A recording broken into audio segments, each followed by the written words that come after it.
Hey guys, Noel here, and it is, what is it, Thursday night, the night when I used to watch Hulk Hogan on TNA Impact. We're going to go live. Wife and kids are asleep. I have a cup of coffee right here, and I wish it was a better occasion for a live stream, but my childhood hero, that, I never met. He's a lot of people's childhood hero, but Hulk Hogan, as I do the peck dance like he used to do in the Real American music video, he has passed away, and yeah, it sucks. It really sucks. I never knew my father, and I grew up with very inconsistent male role models, and I always looked at the image of Hulk Hogan and the character of Hulk Hogan, whether he was Hollywood or, red and yellow fighting the Dungeon of Doom. He was just like just a role model that I looked up to, and I don't care that people find his political maneuverings unpalatable in terms of, how he conducted himself backstage at professional wrestling. He did some good things. He did some bad things. It's a very cutthroat, carny world. It's not an excuse, but that's the context for what happened. It's not like everyone was walking around being just totally altruistic people, and then there's this, a selfish piece of shit Hulk Hogan. It's like, no, the guy who everyone said was the best of them murdered his wife and kid. So, say whatever you want about Hulk Hogan. He's no Chris Benoit. A guy who most of the smarks who are, being just kind of ghoulishly disrespectful today, are, going off in comment sections, just being total pieces of shit. Hey Noel, watching this from my job during a break, heard what happened to Hulk. May he rest in peace, brother. Yeah, man, Diego, thanks for stopping by. I appreciate it. It's actually been really nice because I've always been about that life. Hulk Hogan, everyone knows that, Hulk Hogan is, one of my favorite people. And so people have been, really nice and just hey, man, how you doing? And it's it sucks, I'm just a fan, but I can imagine what it's like for his family and friends and things like that. I have a lot of stuff that I want to talk about as it relates to, Hulk. For a quick upcoming YouTube video, me and Retro Zoltan are going to be uploading this review on the Hulk Hogan Tiger Electronics action figure right here. International channel. Thanks for stopping by, brother. I appreciate it. John, how you doing? White Tiger, how you doing? Yeah, I don't even know where to start, because I have a lot of stuff I want to say and I want to talk about. Where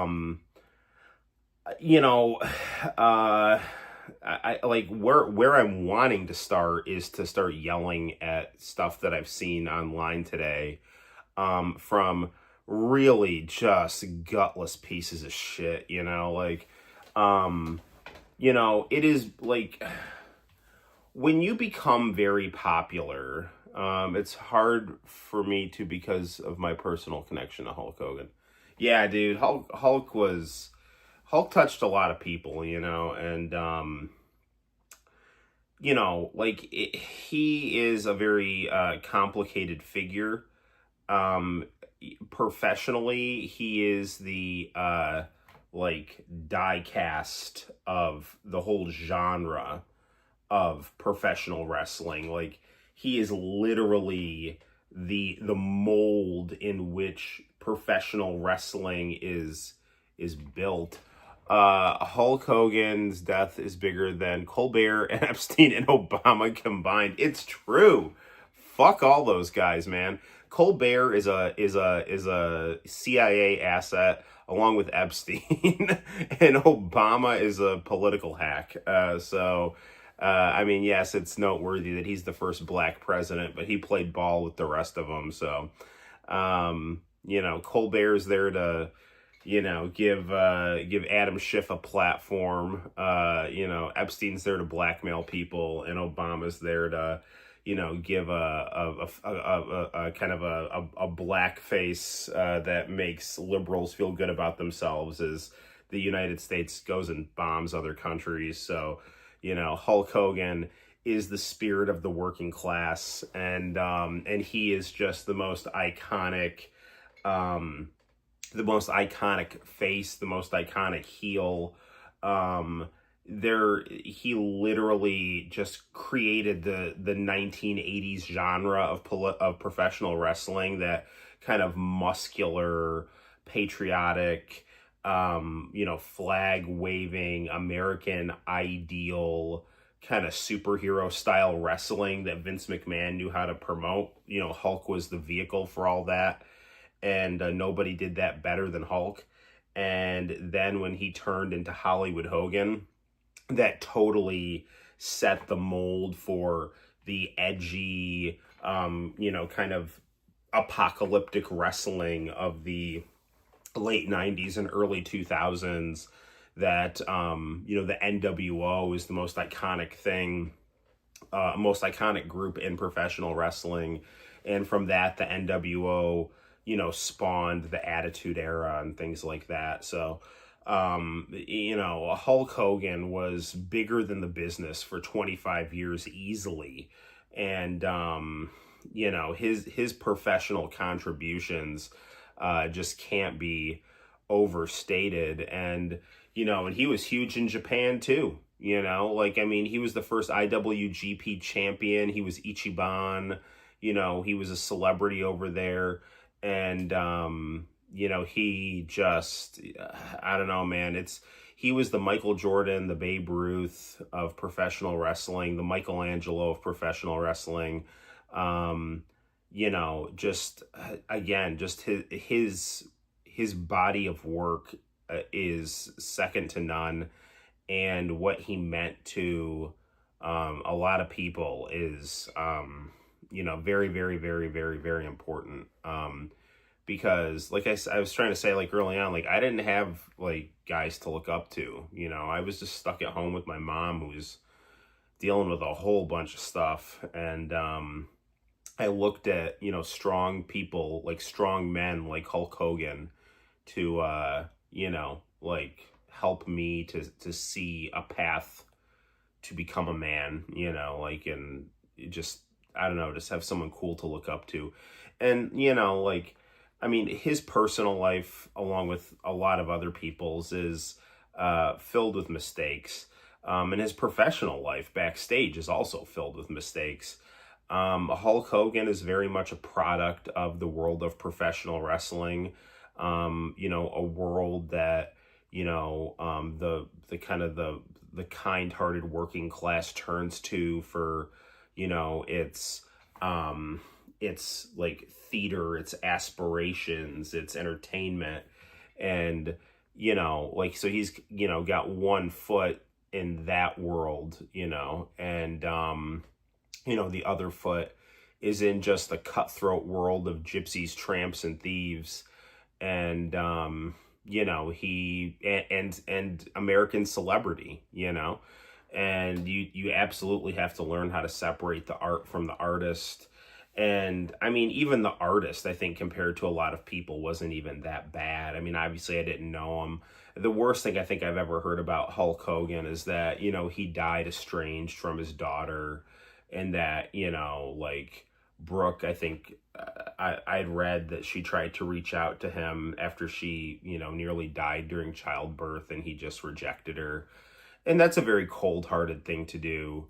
And that's a very terrible thing to do. And I say that as a father. Like, I could never... And I say that as someone whose, grandfather, disowned him for a little bit, because my grandpa and my mom were, fighting. And so then, like, that was another male role model that left. Thankfully, my grandpa came back and he ended up being extremely important to me. But, Hulk Hogan, that image of Hulk Hogan was always stable, while, my real life was just kind of a roller coaster. I always just could, like, kind of look at, like, oh, Hulk Hogan, he's cool.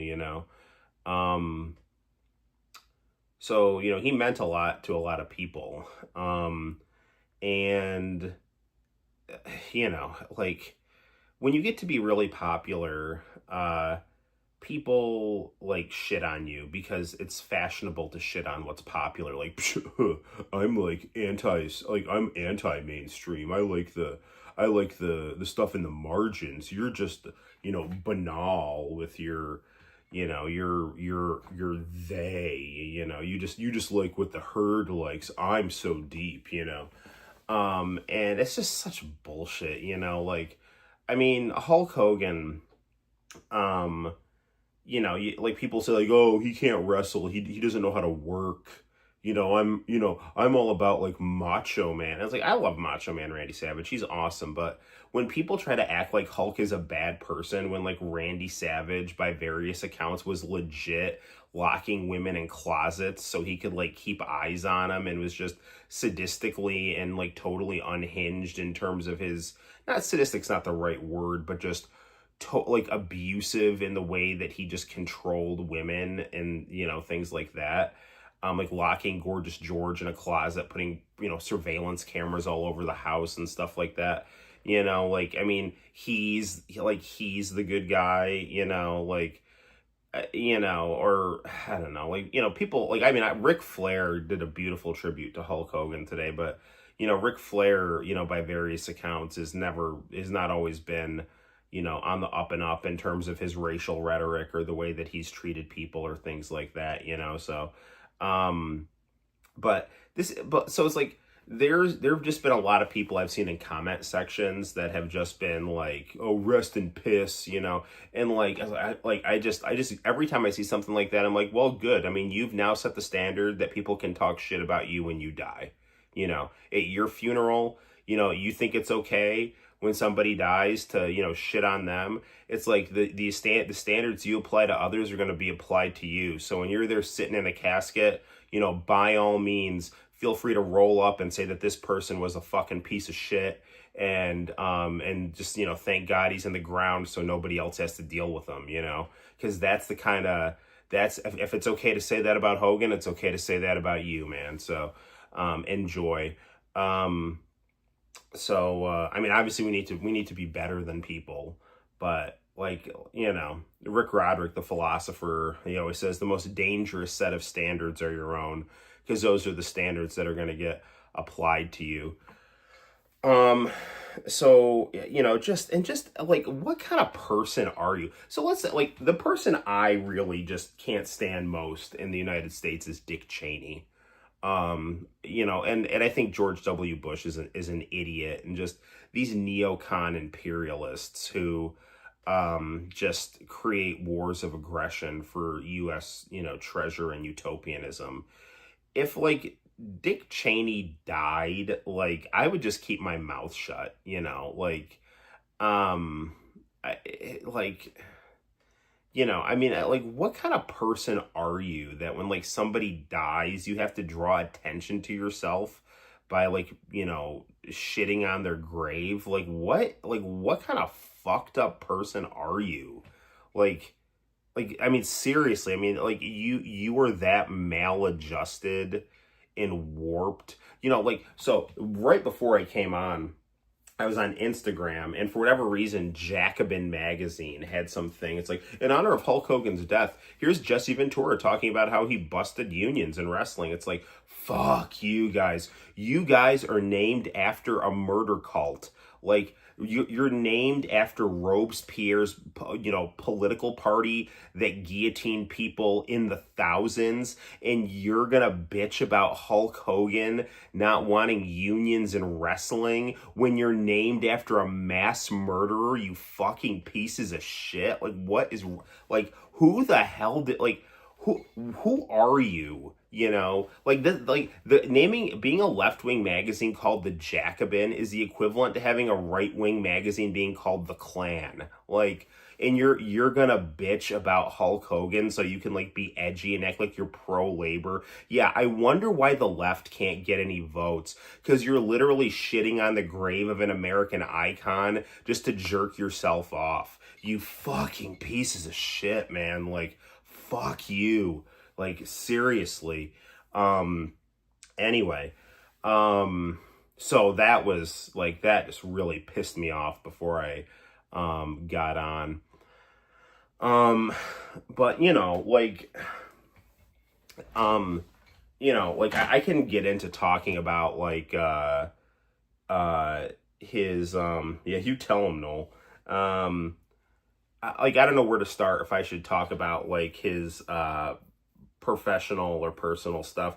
I'll start off with like talking about, let's just go attack the elephant in the room and start talking about the personal stuff. Like Hulk Hogan, like I said, he is the most famous person in a world of con men. Like the professional wrestling world is built on carny thievery.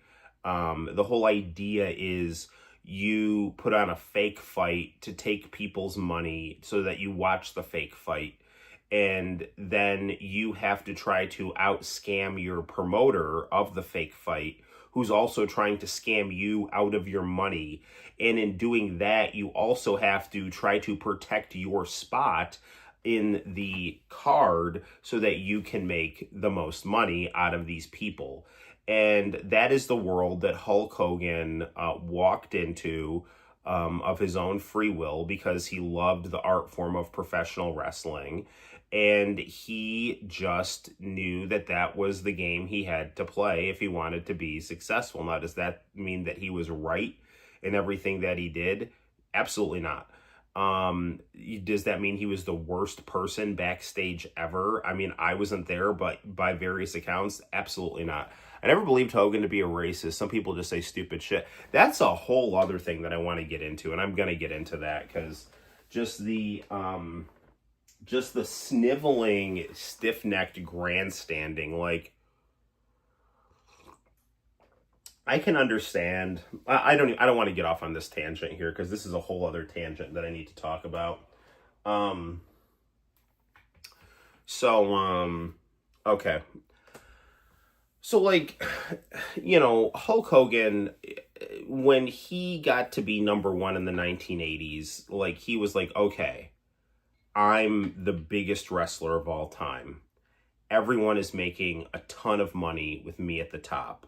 And by various accounts, Hulk Hogan, like when people were his friends and his family, he wanted to take care of them kind of within his power position while maintaining his spot at the top of the card.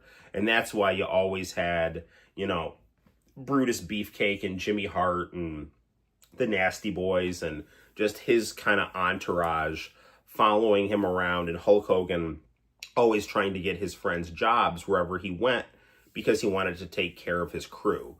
And that is, I think that's a very, good thing about Hulk Hogan. And, and Hulk Hogan was, always kind of like, he was like one of the guys, but he was also on like a level above, a lot of time he'd like have his own dressing room and stuff like that. But, by various accounts, he was a cool dude backstage. As long as I think he felt you were not a threat to him. I mean, obviously Hulk Hogan, I think, felt that, and he certainly wasn't alone by this. Dusty Rhodes, Ric Flair, Shawn Michaels, I mean, all wrestlers do this. They're like, well, what's best for business is me being the main character. And, so, like, he did stupid things like not wanting to work with Bret Hart at WrestleMania. And that was a huge missed opportunity, because Hulk Hogan's match with Great Muta is my like all-time favorite wrestling match. And Hulk Hogan really would have been able to show American audiences his technical chops going up against Bret Hart. Now, maybe some of that's on Vince McMahon for maybe kind of playing Hulk and Bret off each other. Maybe he could have managed that better and should have managed that better. But Hulk needed to get over his own insecurities. But again, it's his livelihood. He's the ballerina that doesn't want to age off the stage. The other really egregious thing he did professionally was not wanting to lose clean to Sting at Starrcade 97. That was so incredibly unprofessional and just dumb. And again, it wasn't necessary because everyone, Hulk losing would not have hurt him at all. Everyone knew that was what was good for the storyline, was that to finally see the bad guy lose. And then the next story would be the Empire Strikes Back kind of thing, But, Hulk is someone who is just, I think he felt like he earned a spot and he has to do what he has to do to stay on top. And that was his mentality. With the wrestling union thing too, it's if you take the whole, Jesse Ventura was right. Wrestlers should unionize. But, from Hulk's point of view, it's well, things are working for me. I don't want anything to change, and that is a selfish thing to do and say, but you're in a selfish world, dude.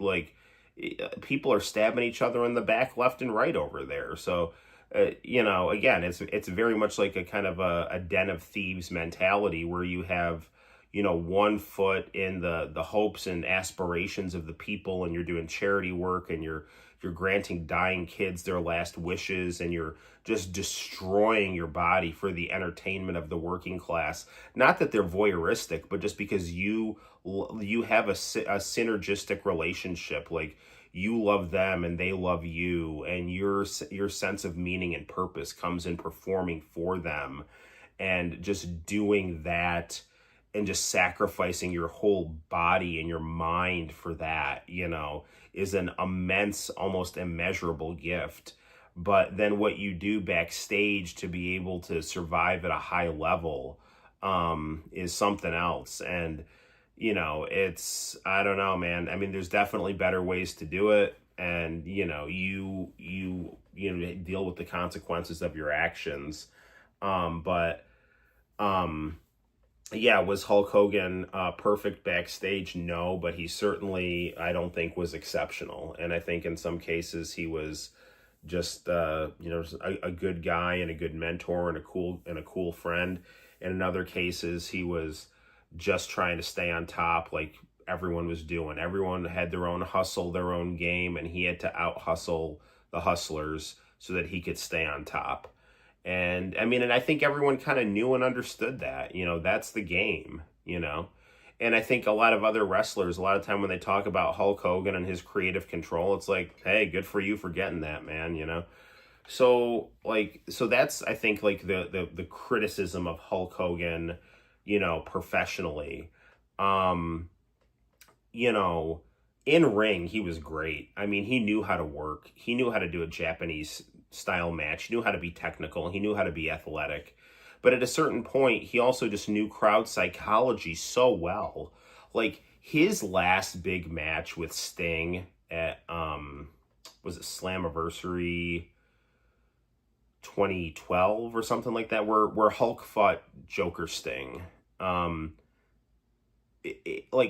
was very, very limited physically, but he could do so much with so little.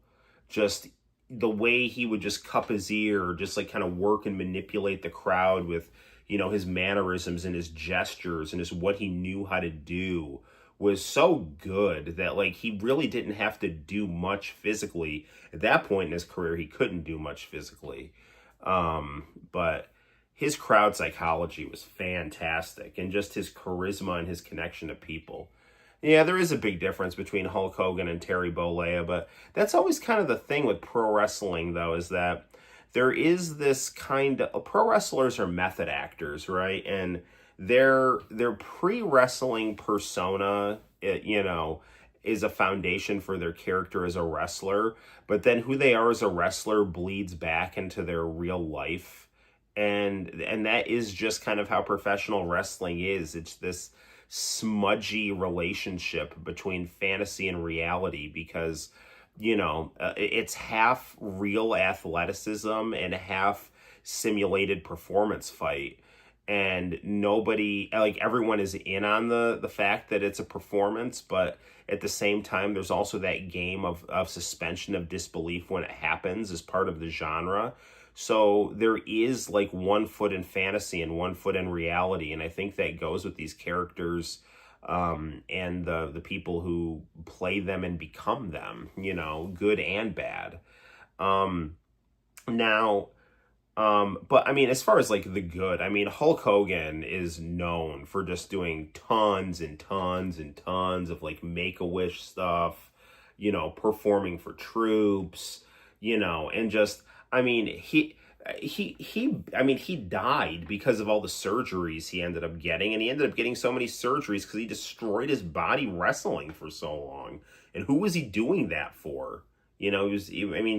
Yeah, he did it because he loved it and he did it for money, but he also did it for like the fans, because they were the Hulkamaniacs, they were the people that gave him, just energy and love, and he sacrificed his body for them, so, along with other wrestlers too, but like that can't be understated. Like, you're going and you're breaking your back, like literally, like hundreds of days a year, and then you're going to go visit dying kids, and then you're going to perform over in like countries at war and stuff like that. It's like, dude, I mean, give the guy some fucking credit, I want to talk about the whole like racist, accusations too. Like, I'm just kind of like baffled. First of all, like, what he said was dumb. I mean, it was dumb and it was wrong, but like, he has apologized for that constantly, right? And it's just people just don't want to let it go, like, I don't understand how someone can say something stupid in private 15 years ago, or even more, I think over a decade ago. And like, that is going to be like hanging over your head forever. And some people have said like, oh, well, Hulk told the wrestlers like, hey, watch what you say on camera. Yeah, watch what you say on camera, because you can apologize till you're blue in the face. And nobody's going to care if it's on camera, because that's going to stick with you forever.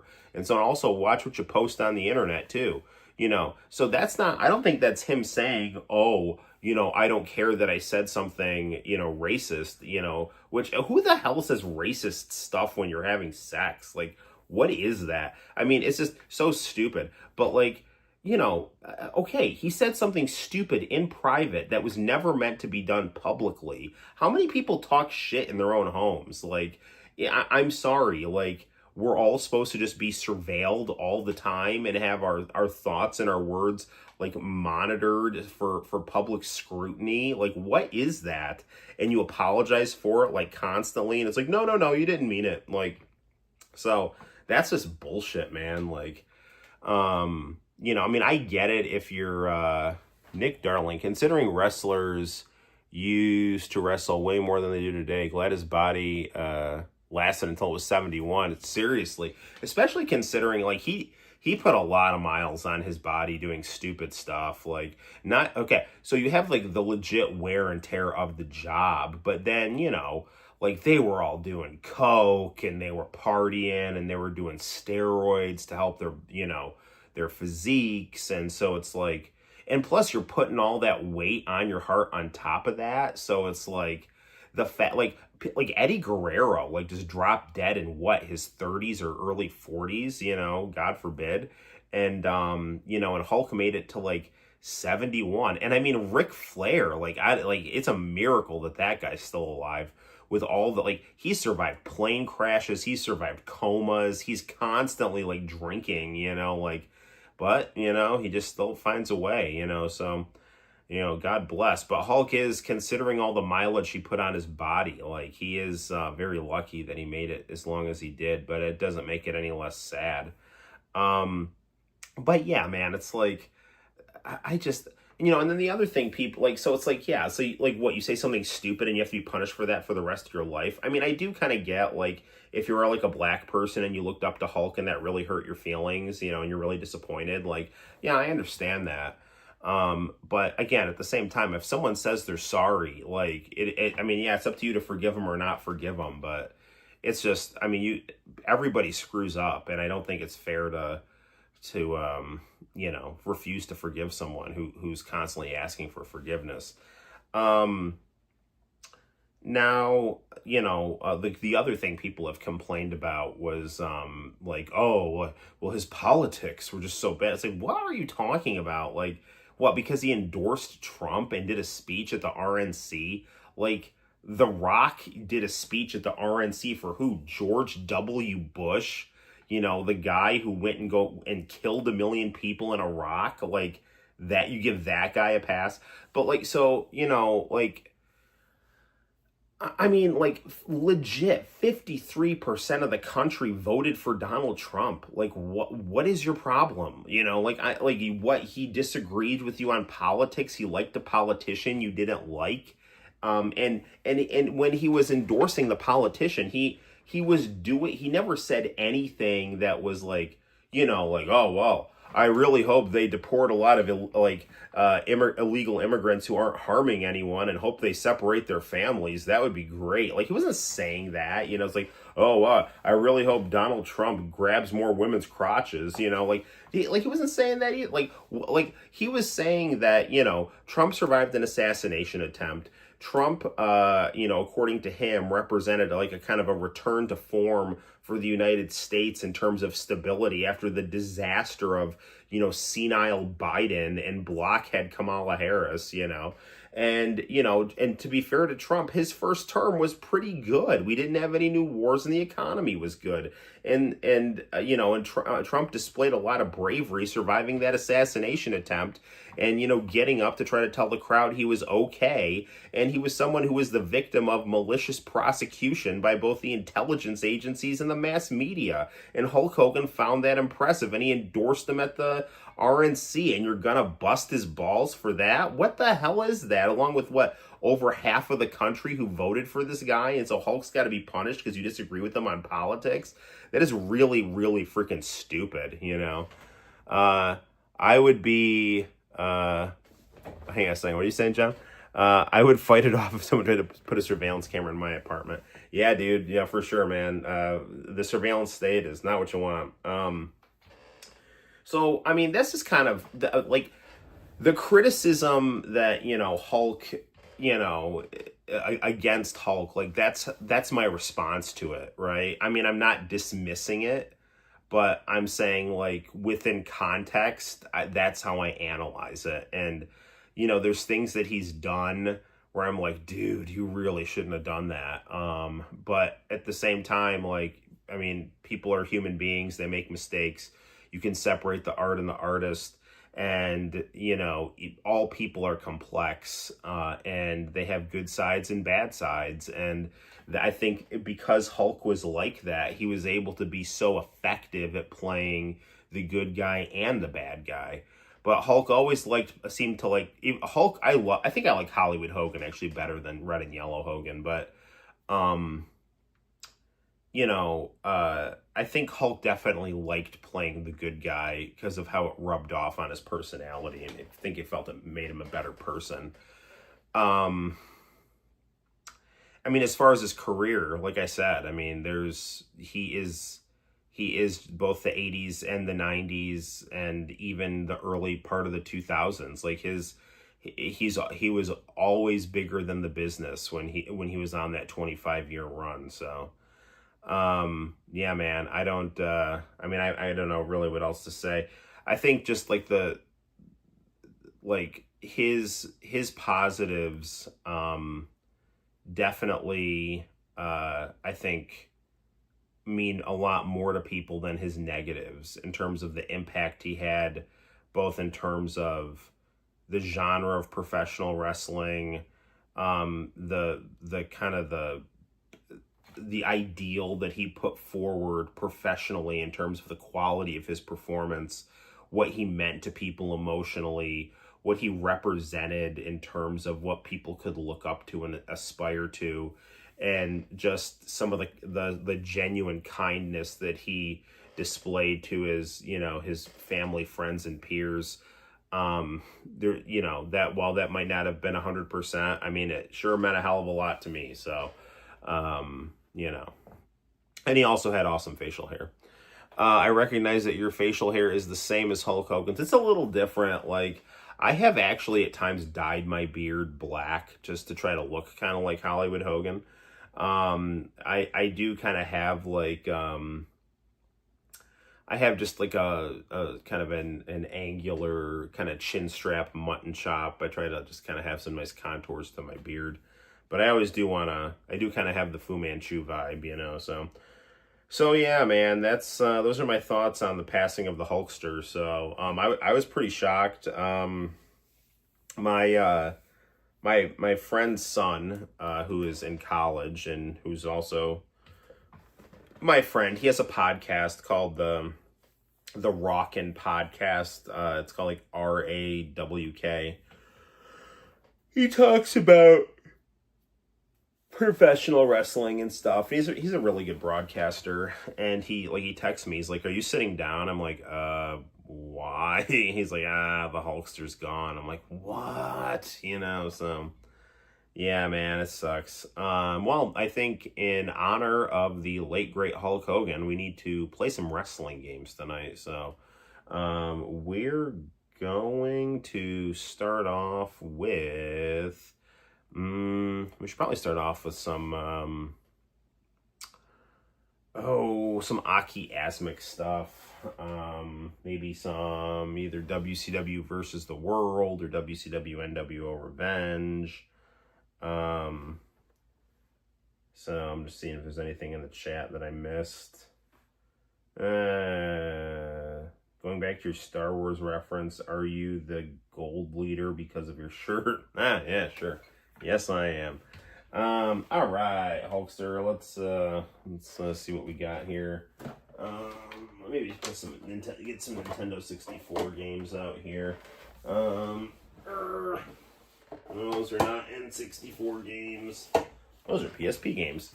Here's my N64 games. We'll move the Vikings pillow out of here.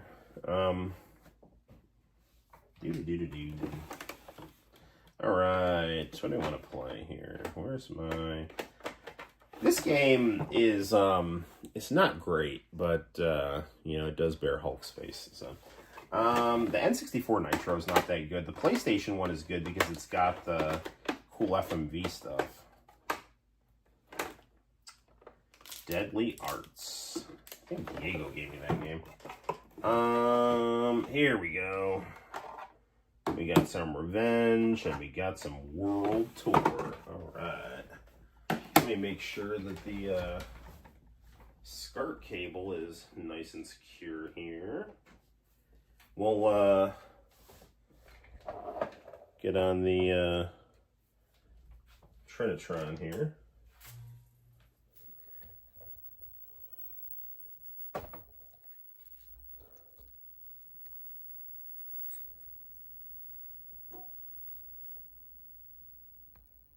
Okay. All right. Let's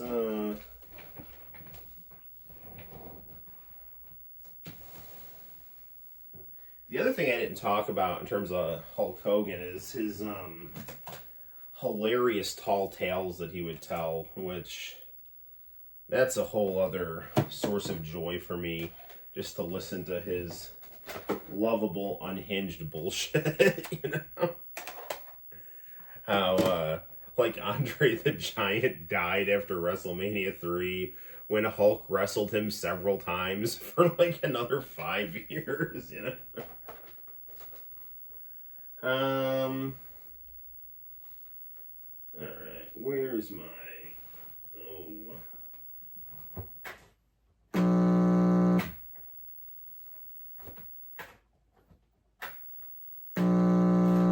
Alright, that's not right here. Let me lower that here.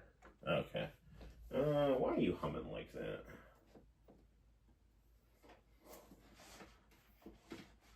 Hold on, people. Let's try to get the N64 going here. Come on.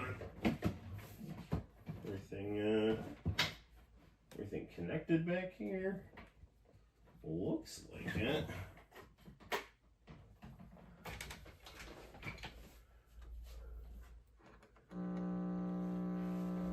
Oh, come on.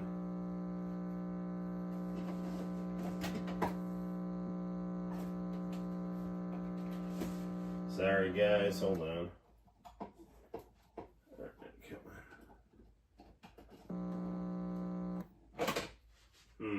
Hold on, people. Just trying to get the SCART cable thing working here.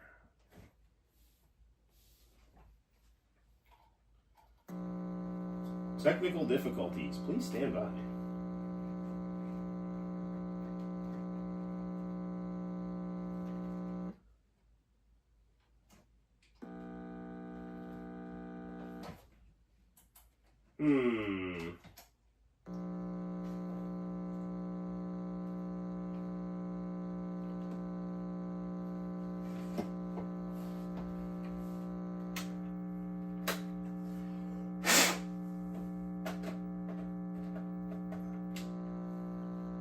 Man, why is that not working?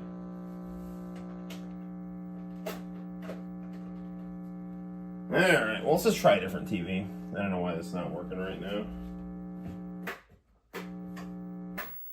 Okay, we'll do this on the JVC here. Hold on, we're coming. Okay.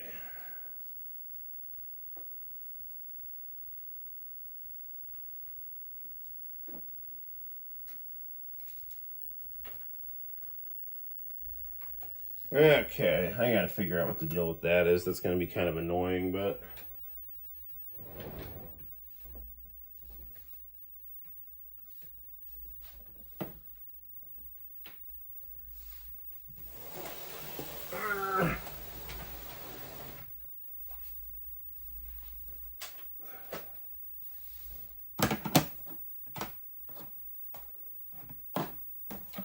Hold on, I'm coming, people.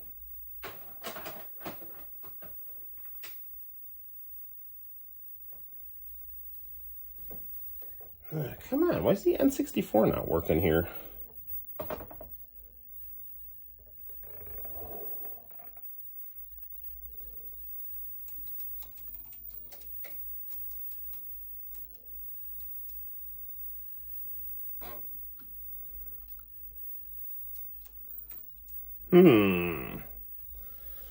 Well, certainly is weird.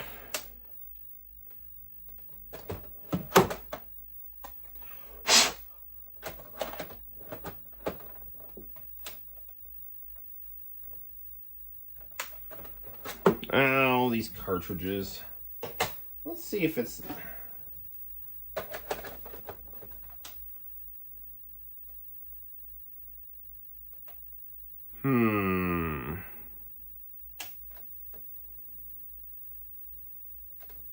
Something's going on with the... This is the right SCART cable, right? Yeah. Bear with me, people.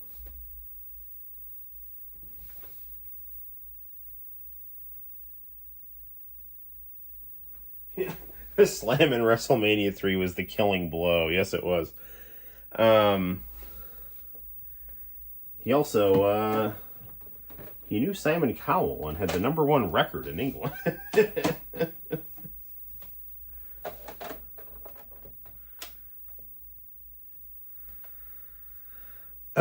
What is going on here, man? Is something wrong with my... I hope nothing's wrong with my N64 here.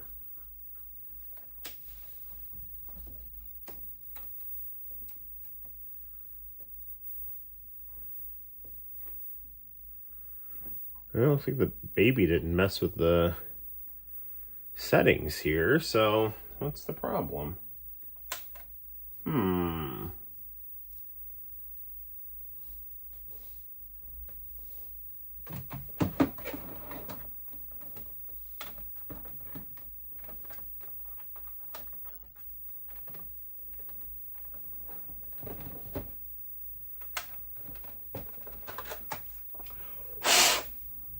blowing on the cartridge here. There it is. All right.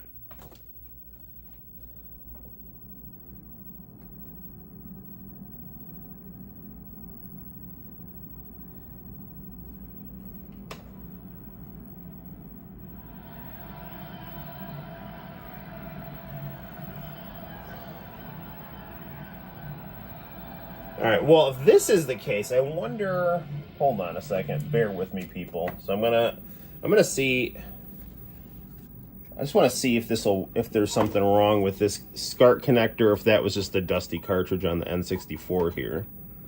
So let's try to switch TVs.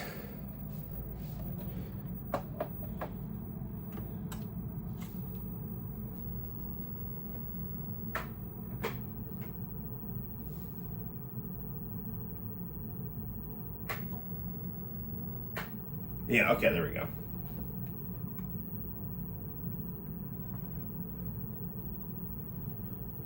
Okie doke.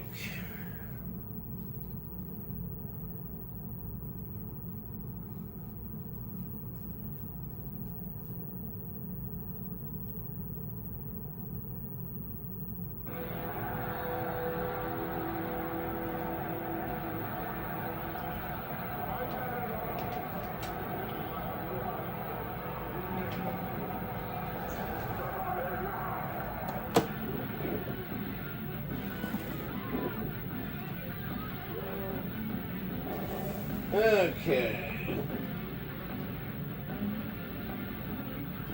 Yes, the Super Console X does have some, but the N64 emulation on it is very odd.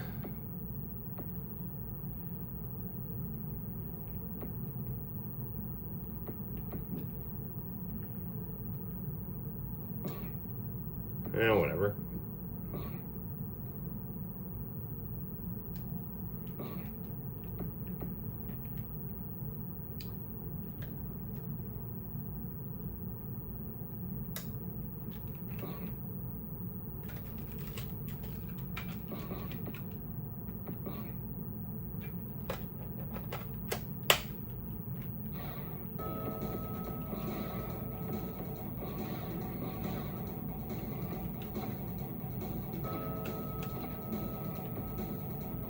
Alright, which Hollywood do we want to be? Let's do this one.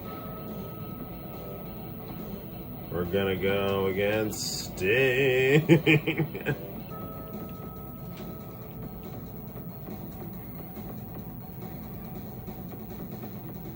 Yes, this will work for me.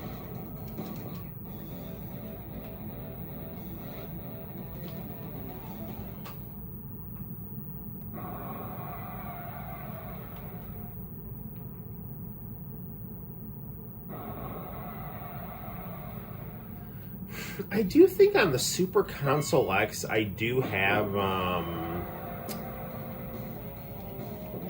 think I have the Japanese version of this game.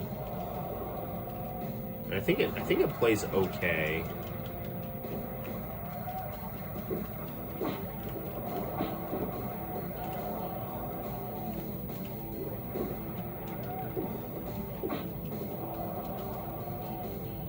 X Boomer!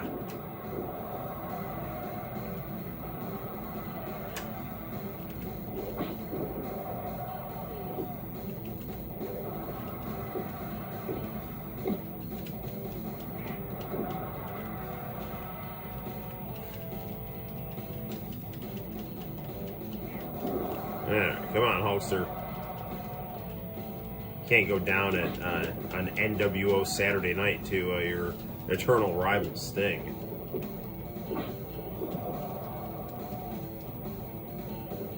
Time for another Axe Bomber. Like play to the Hulkamaniacs.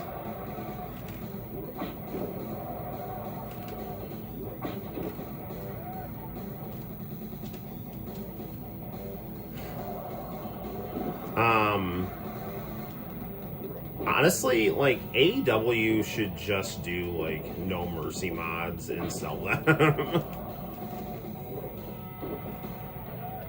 Because this is just like the perfect game engine here.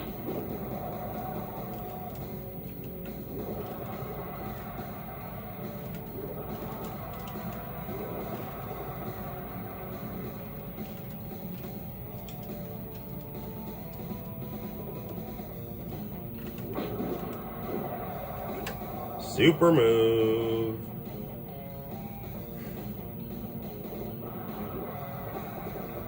One, two count.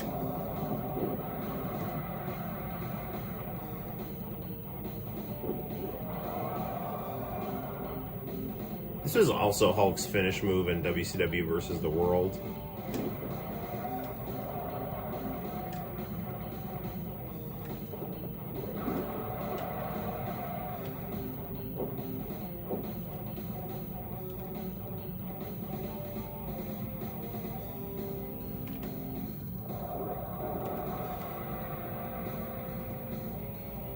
One, two count. Man, my friend and I used to play this game so much. He would like skip school to stay home and just play this game all day.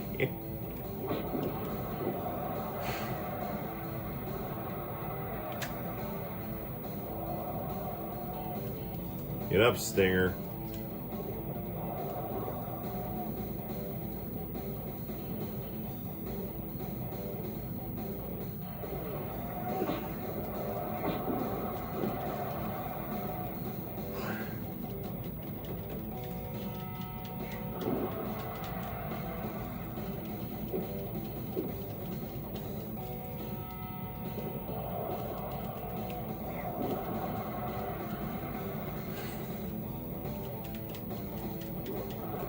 Schoolboy. One, two, three. That's it. One count fall.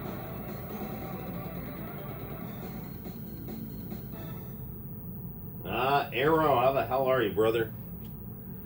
I just did a big long rant on the passing of Hulk Hogan, my all-time favorite professional wrestler, and just in a lot of ways a hero. And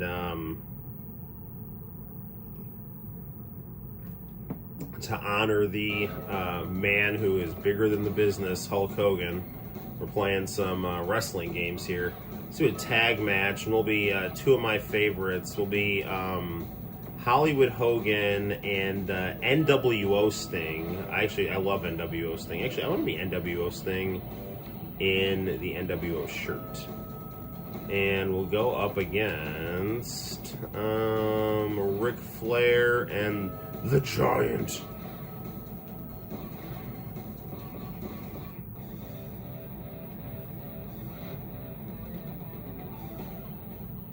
Never got that into pro wrestling, but it's been brought up a lot here. Yeah, that right, brother.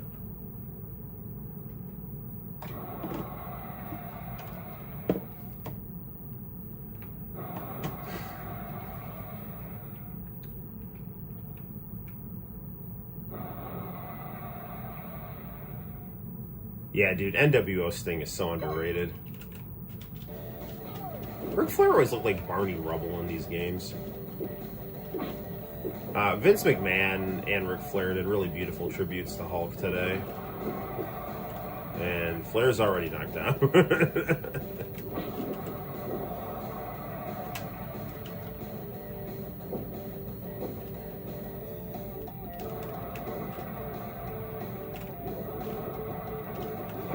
There we go.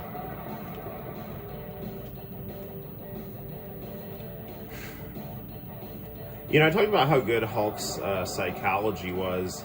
In his, first match against the Giant, when he was Hollywood Hogan, he was really good. Actually, he wrestled a lot like Cena. Cena took a lot of notes when Cena turned into a bad guy from Hollywood Hogan. His Cody match at WrestleMania was actually, I feel like it was very similar to the Hogan Giant match at Hog Wild.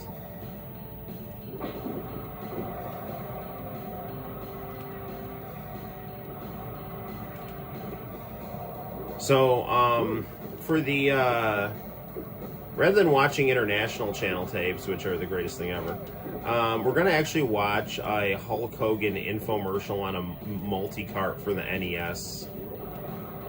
It's called like the what's it called, like Maxi Card or something. It was like a 15-in-1 or 30-in-1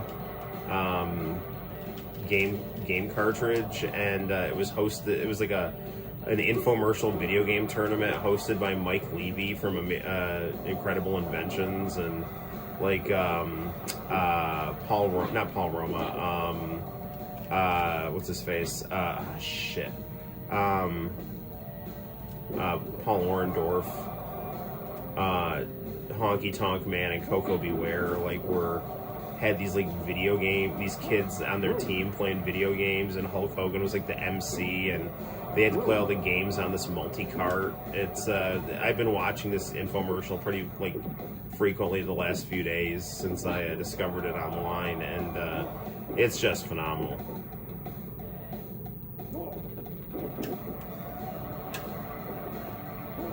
X-Boomer! You know, if Hulk Hogan had done the X-Bomber, he would have, I think, really not had to deal with surgeries like he did.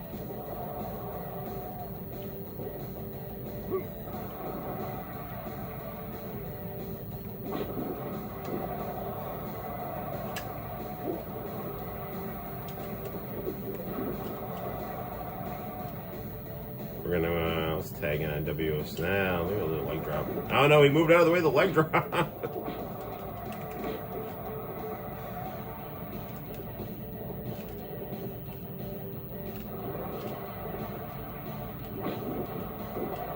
Another thing Hulk did that was apparently very, very kind was when Ric Flair was in a coma. I guess Hulk was always by his side, so that was a nice stand-up thing to do.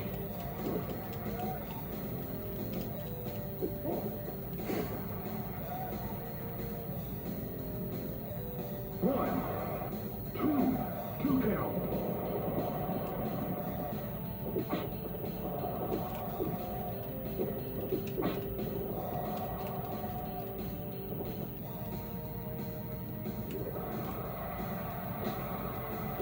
Here comes NWO Sting. Whoa.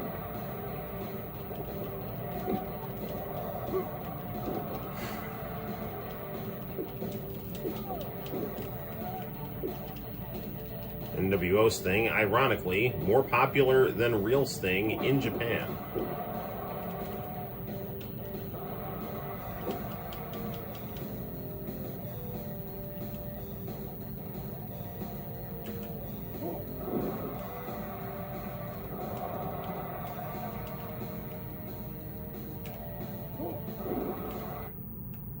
Oh no!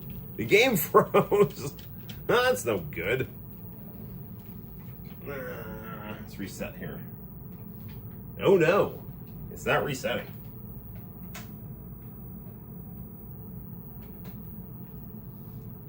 That's pretty crazy.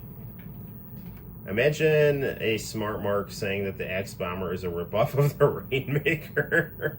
Yeah, I could see some idiots saying that. What's your connection to the Hulkster, John?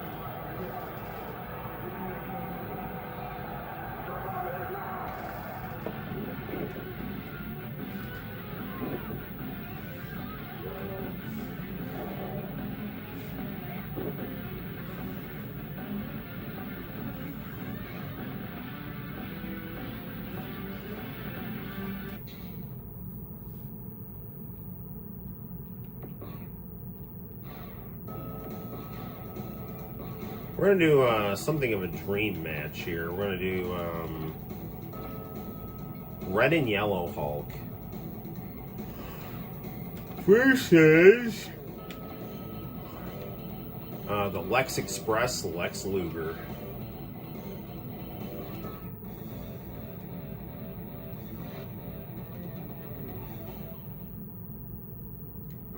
We're going to do it at NWO Sold Out.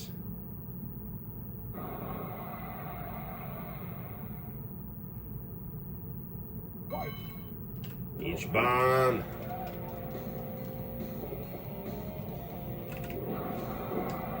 We've already bloodied the All-American hero Lex Luger. It's really cool how even though this game was like a WCW game, they still used the WWF costumes as like alternate for the characters.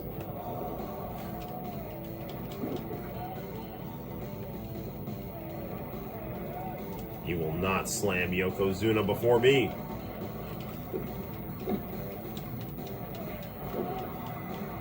One of the most iconic Nitros was when Luger beat Hogan for the NWO belt. And like Pee Wee Anderson is like freaking out because he can't believe that Hulk submitted to the torture rack.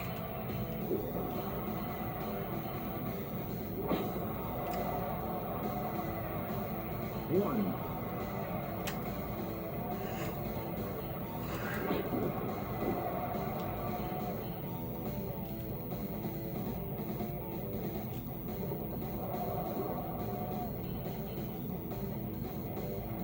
You know, when I think about Hulk Hogan's, people trying to talk about his, you know, his personal life shortcomings and things like that, you know, I think of Jebediah Springfield, a noble spirit embiggens the smallest man. It embiggens his soul.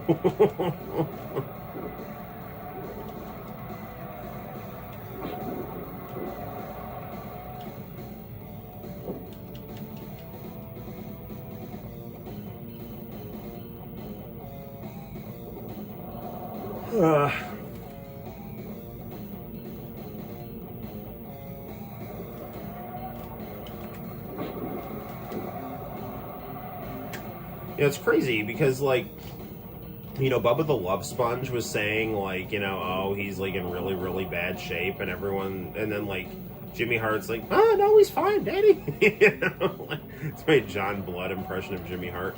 And I don't know, maybe it was, like, somewhere in between, and he just, you know, it sounds like he had a heart attack at home, and that's what's always so dangerous, too, is, like, if you're not well, and or, like, you're stable in the hospital and they send you home too soon, like, you know, it's really, really dangerous.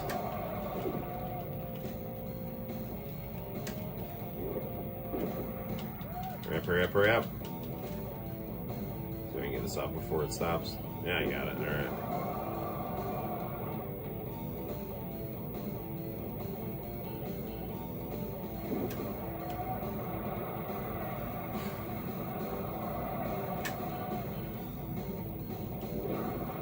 Did that knock him out?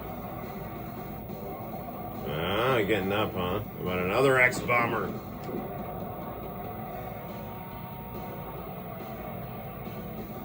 I think he's done. No, he's still up. All right.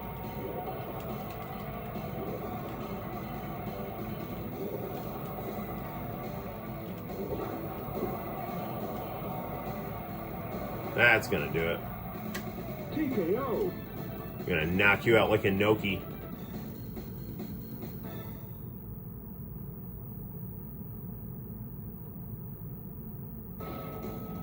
All right, why don't we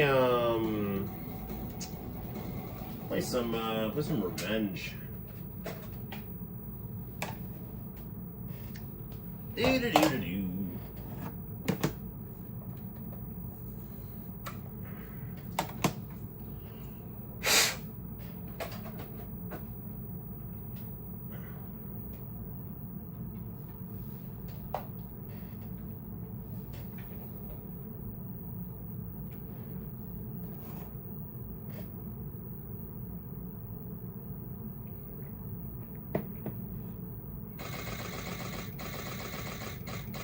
Atlanta, Georgia, 1998.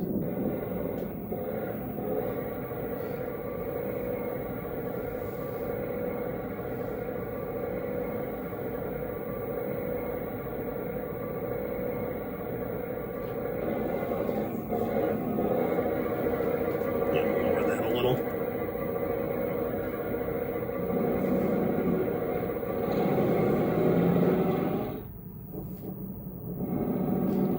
This is one of the greatest openings to any video game here.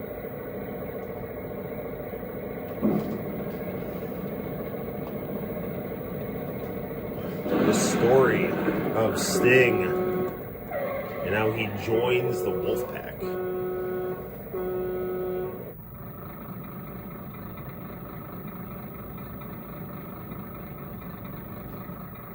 What?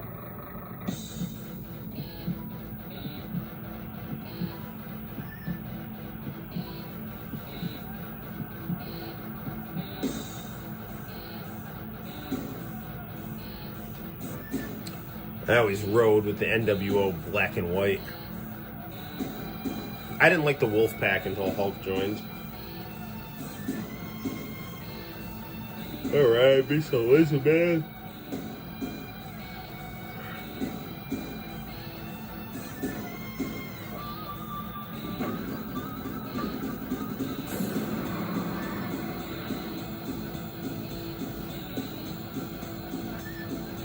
I like Goldberg in that robot costume I put him in. So. Oh yeah, Wolfpack Macho Man, yeah. It was so weird how they put Macho Man in the Wolfpack and then Hall and NWO Hollywood. And like Nash was bitching, it's like, oh, they put Hall and NWO Hollywood. It's like, yeah, dude, you got the Macho Man. Like, if you're getting the other half of the Mega Powers, then Hulk gets the other half of the Outsiders. Like, that's how we're doing this, dude.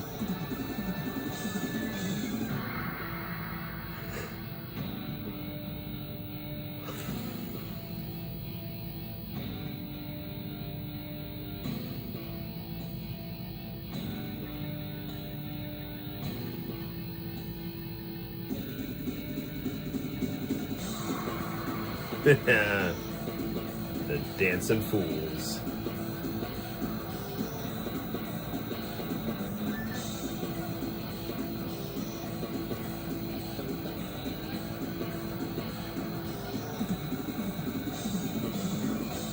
I'm beginning to realize that Sting did the Crow better than Brandon Lee. Yeah, I mean, Sting was awesome as the Crow. Sting is right now my favorite living wrestler. I mean, he was my second favorite wrestler, and now with Hulk gone, Sting is Sting's number one. You know, Raven. What about me? What about Raven?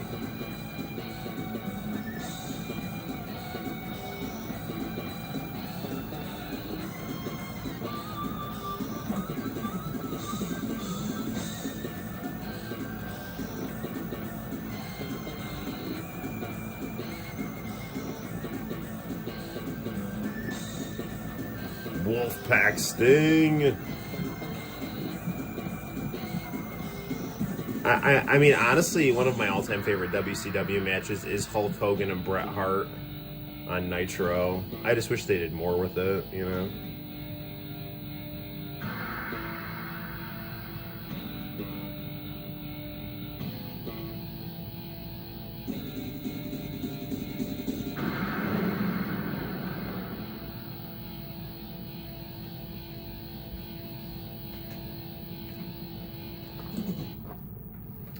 All right.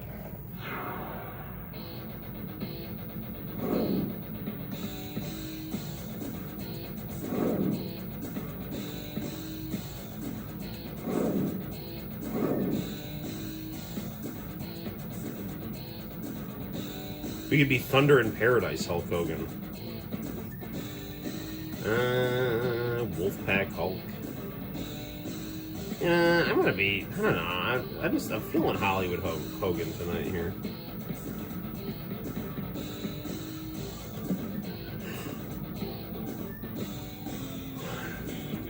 Wolfpack Sting, TNA Sting. They didn't make an AEW Sting.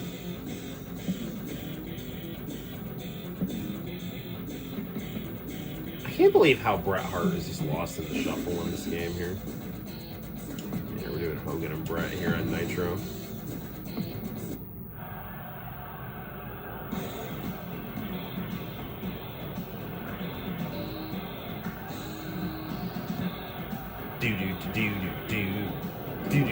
And you know what's always kind of weird how the text on this game,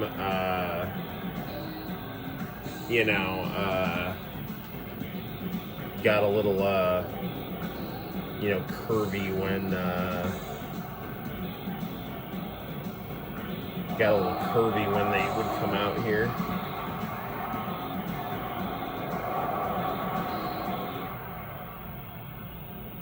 Here he is, the excellence of execution. He's the best there is, the best there was, and the best there ever will be.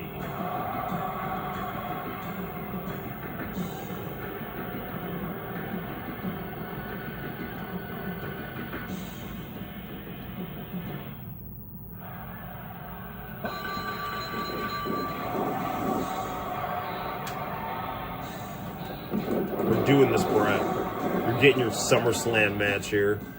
I'll lower this a little bit here.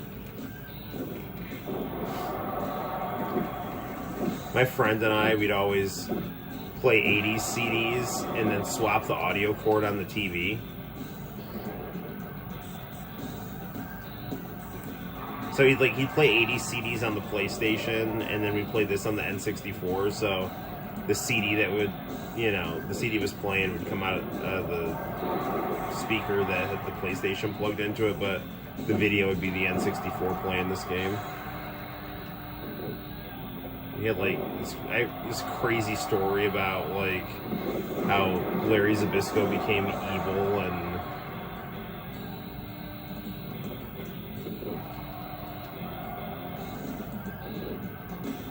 Booma! No, it was a shoulder tackle.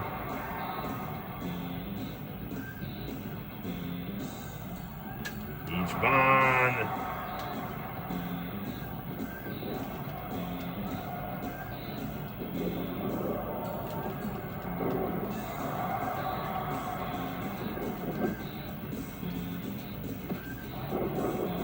You know what's cool about this game is I think this game, they would do run-ins on this game too. Now this game, I do love this game, but this is where I feel like the music in these games was starting to get a little more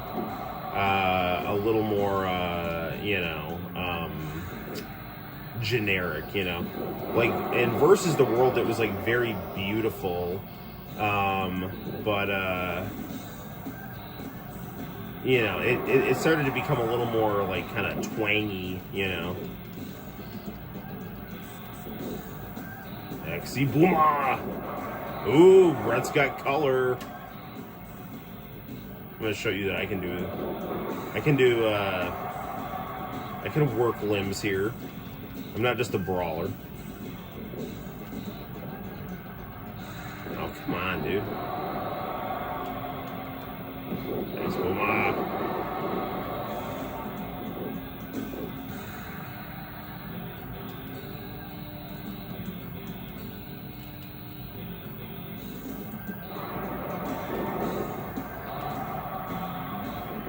Come on, how do I pin? Oh, come on. No, no.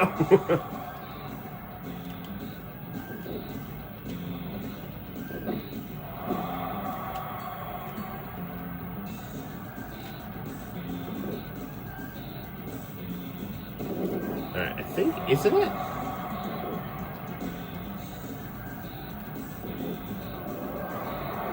Come on, Pee-wee.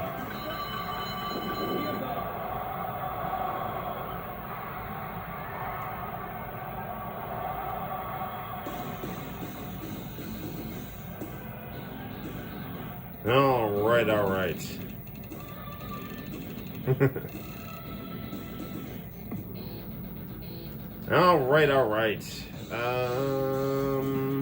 Let's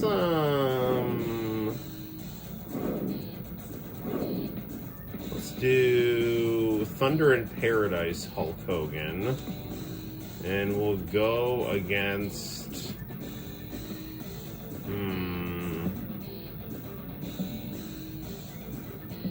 There was a really good episode of Thunder in Paradise where Hulk Hogan fought Evil Sting.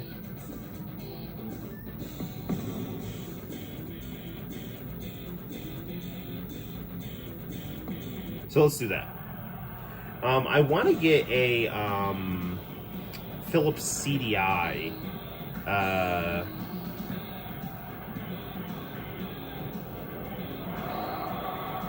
so I can play the motion capture, not motion capture, full motion video.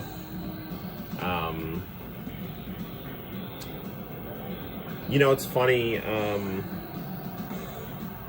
I tell you guys the story about how like some guy pretending to be the Big Show was like talking to me, and then like he like asked me to send money, and then I like started talking, like responding like I was Hulk Hogan and I was needing Viagra or something. And he's like, wait, what? Like, yeah, dude, I need those blue pills, brother.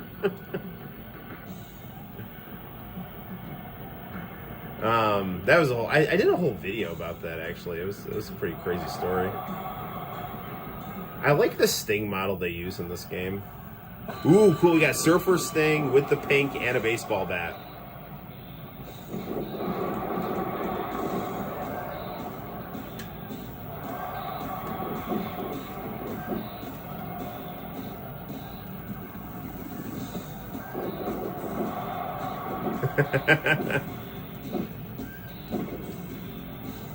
Yeah, the second I was like, well, even if there's like a 1% chance, like this is real, because like the scam was so well done. It was like this guy like was on the Big Show's actual Instagram account, and he like just slightly changed the name so you couldn't like tell. So he was actually just like hiding in the comment sections of the official page, you know. So it had like all the followers and stuff.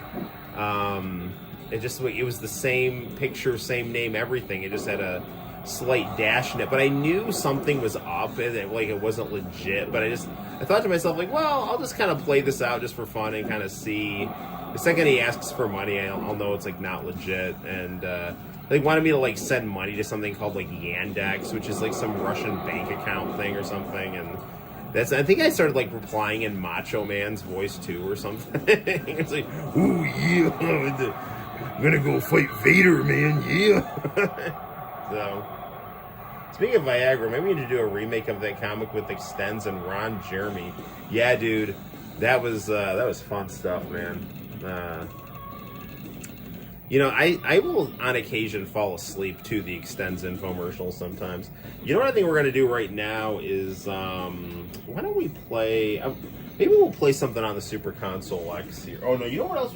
Yeah, let's play the Super Console X here. No, actually, let's play the Genesis. Okay. We'll do some real hardware here. Let's do one of my favorite 16-bit wrestling games, WWF Royal Rumble. I bought that from a friend when I was in 8th or 9th grade. I can't quite remember. Sorry. I think it might have been 8th, maybe 9th. Yeah, dude, I think I paid him like $20 or $15 for it, and it served me well. Let's play Royal Rumble on the Sega Genesis here, in my Hulk Hogan shirt. Do. Okay, that's Famicom games. This is Genesis games.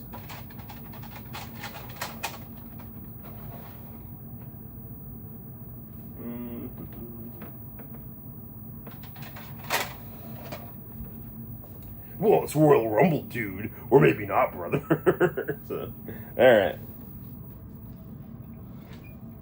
Alright, I'm gonna shut off the Trinitron.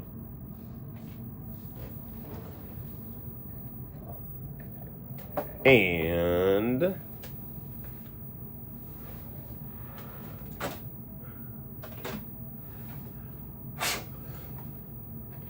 so you really are. So like, you really think I should do like a high concept version of Measure of a Man, the Extends comic book that I made? Actually, it sounds pretty fun to do. So my entry in the Rising Stars of Manga contest from Tokyo Pop. Where is the start cable? Here you are, my friend. All right. Okay.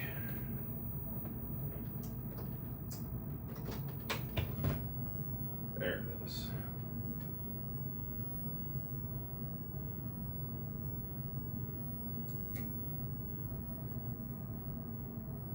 All right. Looks like we got to blow on this here.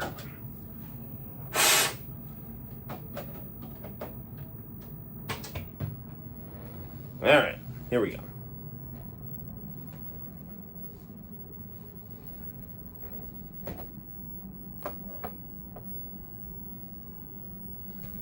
Oh, come on.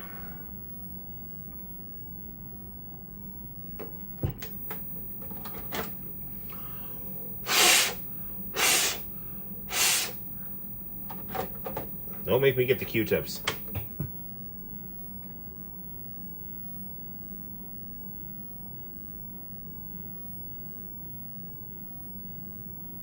I don't want to have to get Q-tips.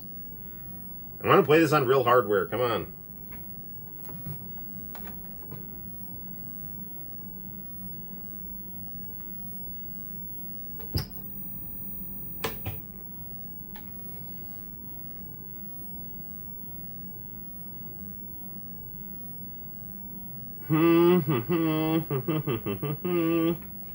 All right. 1 second. Actually, you know what? Screw this. All right. I'm going to do this one more time, and then we're going to play it on the Super Console X. Okay.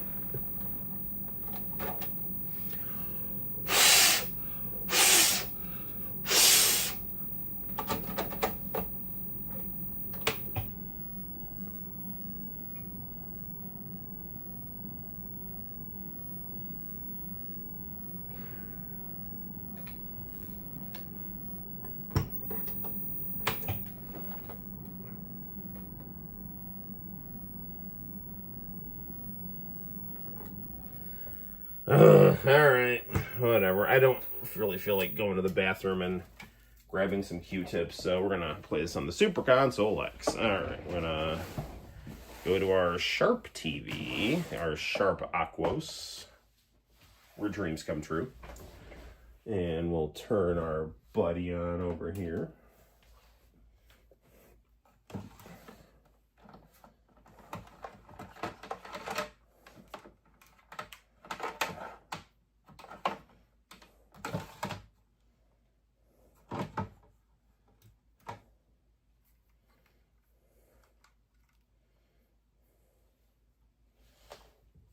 Okay, hold on.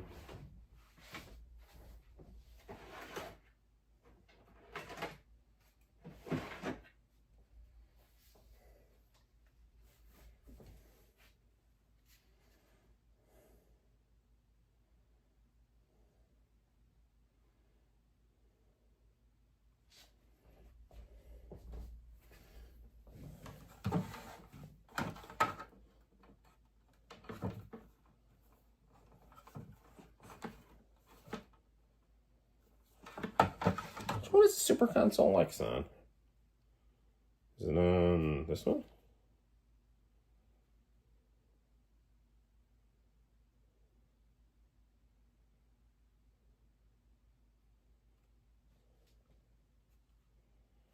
Man, why is this stream being so difficult here? Maybe it's 7.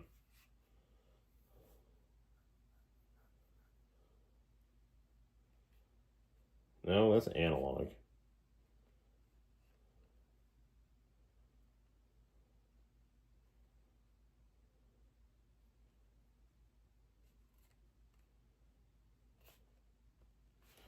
Alright, well, whatever. I'm just going to swap the cord from the Famicom Mini, because I know that one works, so...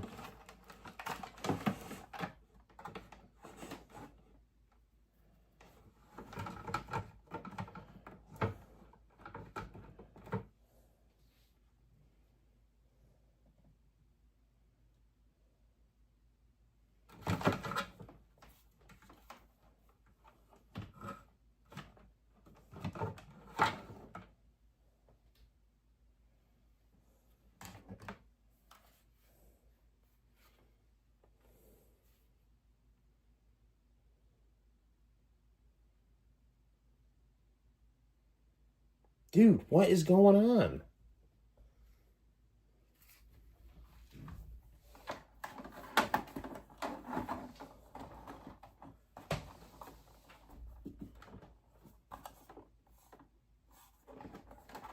Everything's like hooked into the HDMI here. Hope nothing's wrong with the Super Console X. Well, there's only one way to test this. I'll try the Famicom here.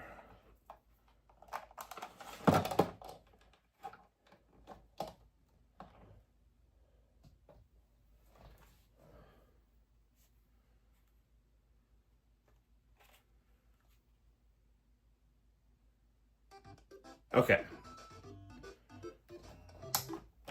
So then I think this should work, right?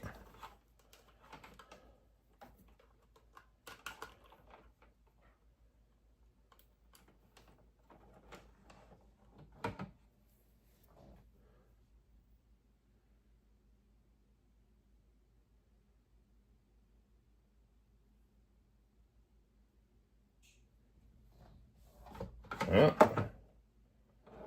Do I have this in a different HDMI cord?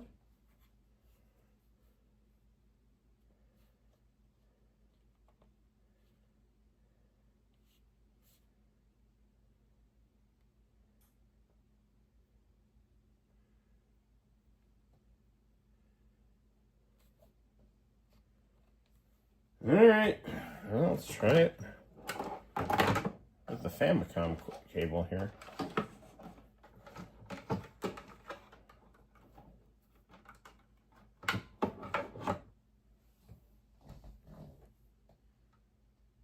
This should work on HDMI 5.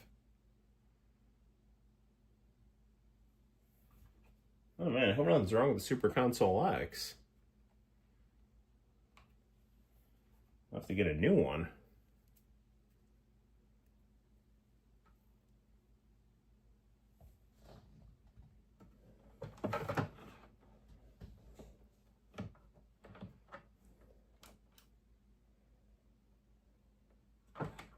It's powering on.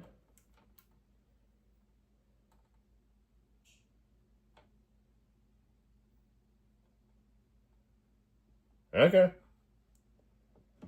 I wonder what the deal with that was.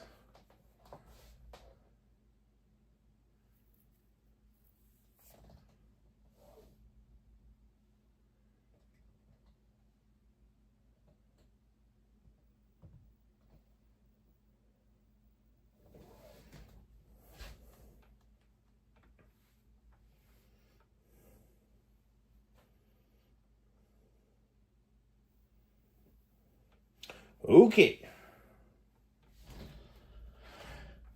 Let's play some games here.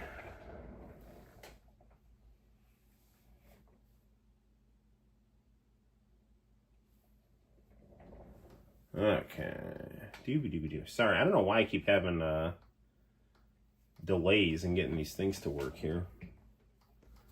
Thank you, by the way, for hanging out late tonight. So I know some of you guys are on the West Coast, so it's easier, but I know Arrow and John are on the East Coast, so Sega Genesis. We want Royal Rumble.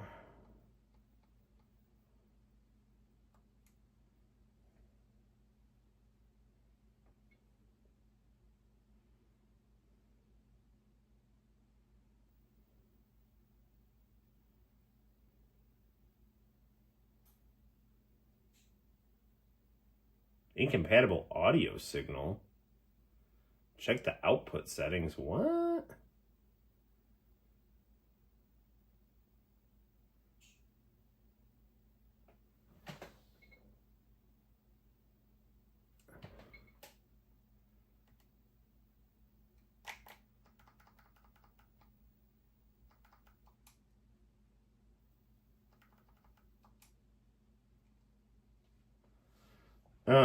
I wonder if the audio got switched when I had it on that Sharp TV.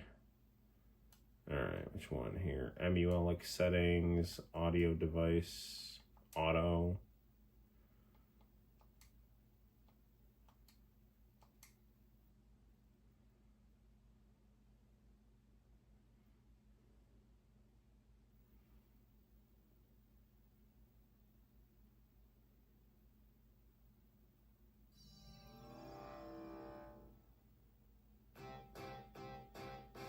There we go.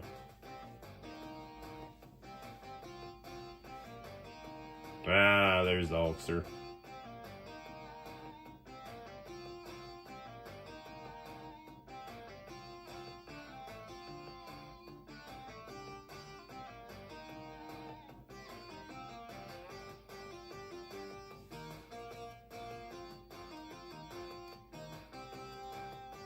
Nah, we're gonna crank the difficulty down here.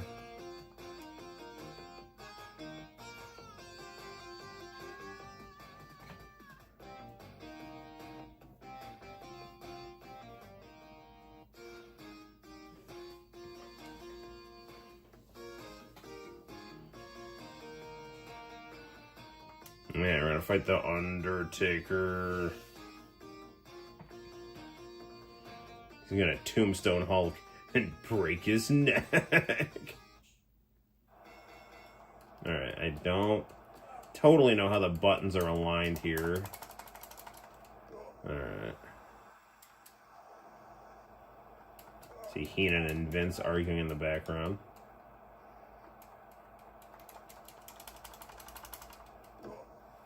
Alright, which one's kick? Okay, circle's kick.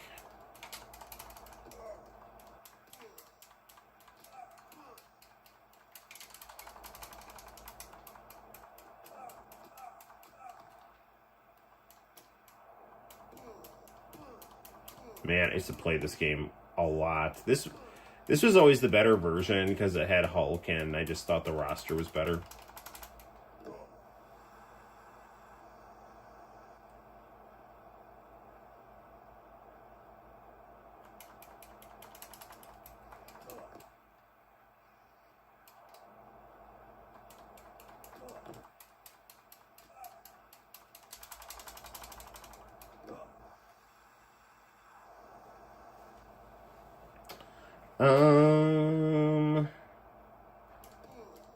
At some point I should do a review on,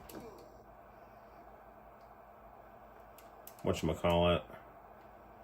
Okay,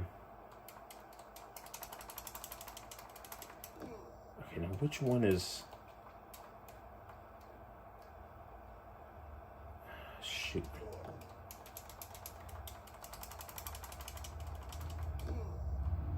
Trying to see which one makes me... where I can do my leg drop here.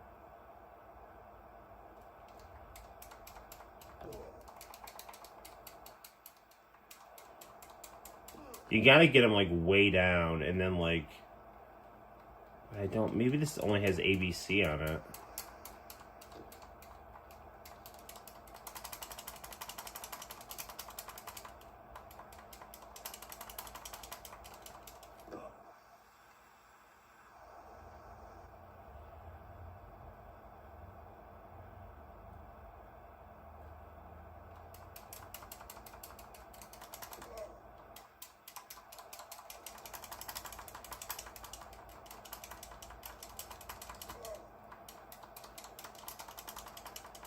Oh no, he's making a comeback.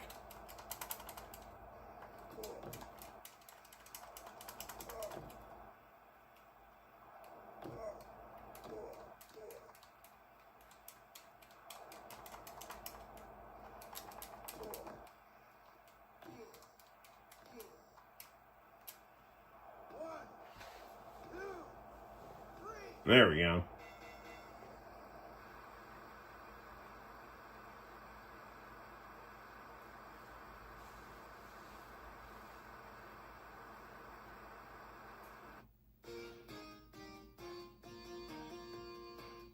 Do do do do do do do do.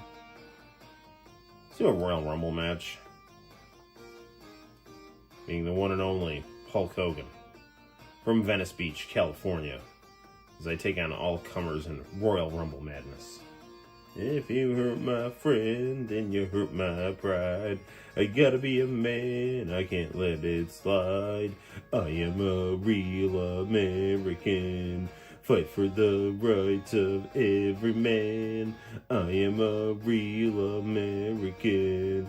Fight for what's right. Fight for your life. Do do do do do do do do.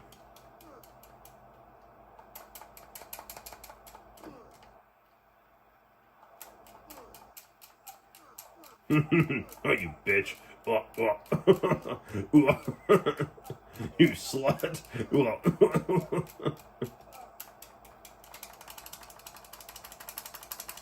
Chucking you out, Brett. Out.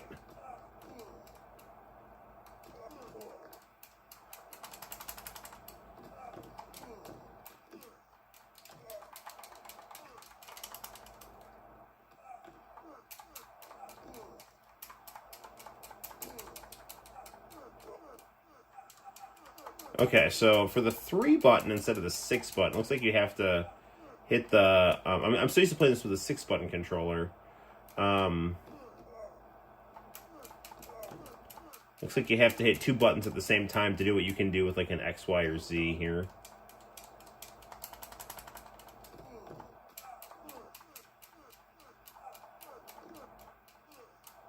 Which one is grapple here?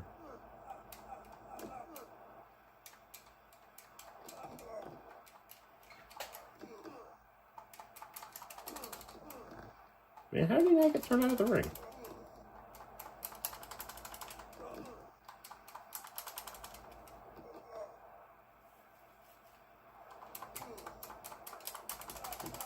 Macho's out.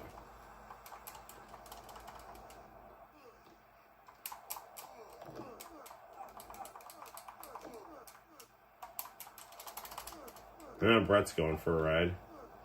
And I'm never going to hear the end of that one. Oh, here comes Papa Shango.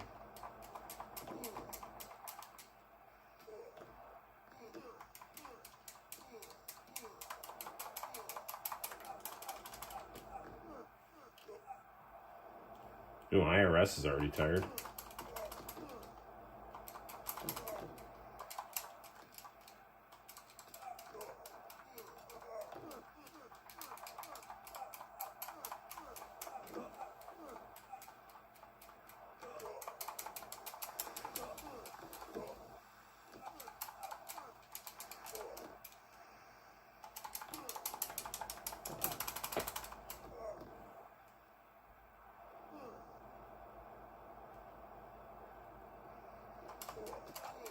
He's throwing Crush into me here.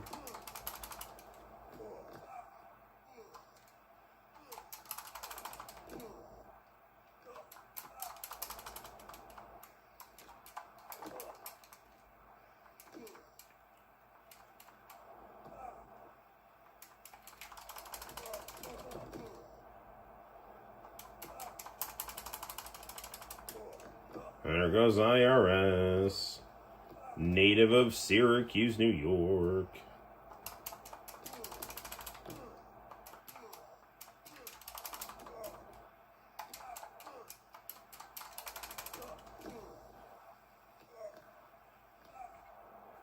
Ah, the model Rick Martel.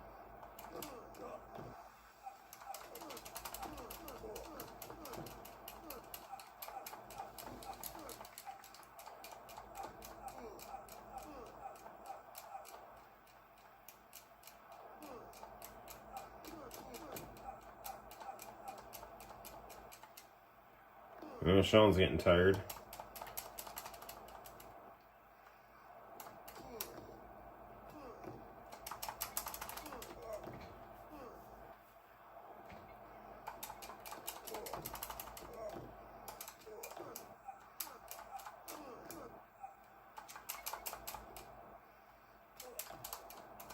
No, no, no, no, no, no, no. You leave me alone, Shawn Michaels. Shouldn't you be overselling for me? Like, what are you doing here, man? You need to be making me look good.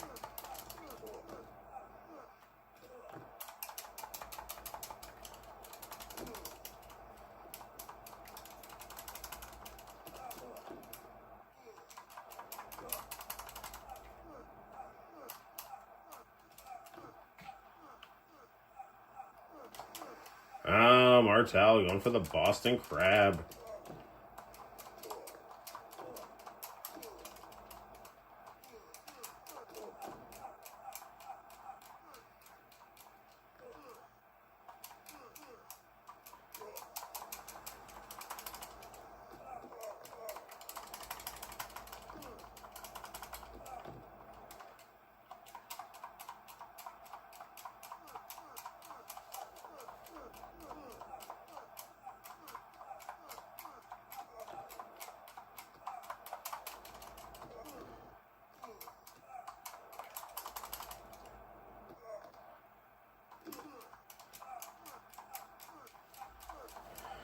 All right, all right.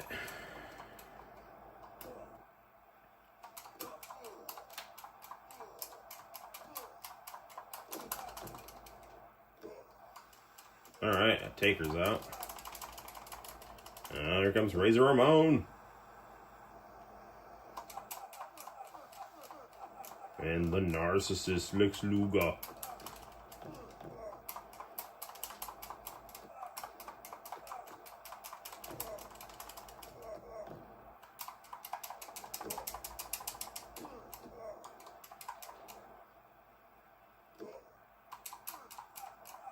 Alright, Shokin Papa Shango. I'm going to send this guy to Miss Cleo in a second here.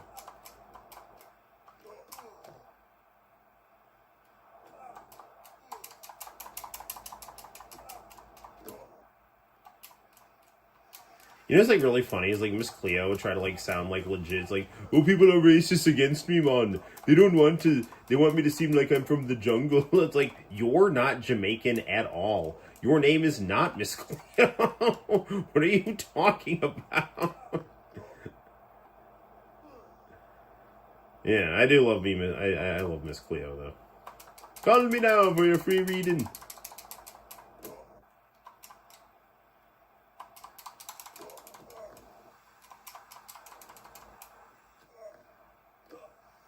I'm just going to stand back here and let these clique members destroy each other.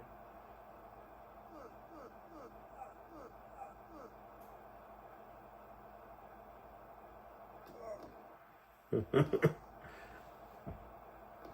I don't know, dude. It could go either way here. I need to get off there. Does anyone in the chat ever watch Deadlock? Those guys are like really, really funny. Hulk wins!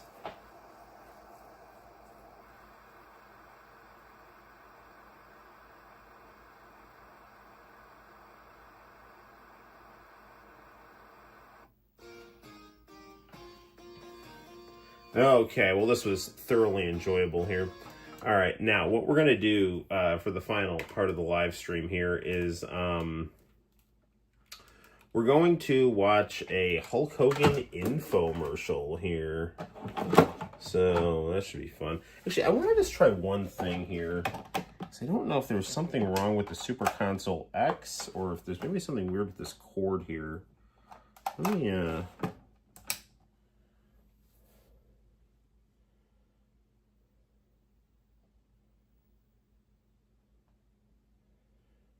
yeah, I guess that cord is not connected to anything here. Maybe. No, I guess that is working.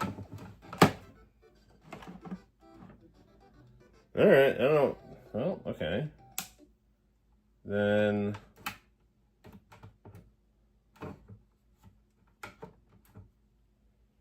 So is it.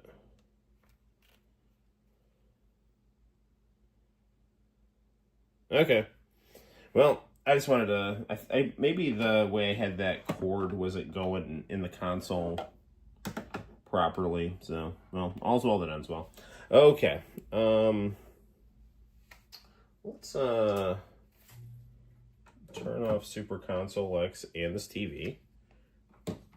And we're gonna watch a little YouTube on YouTube.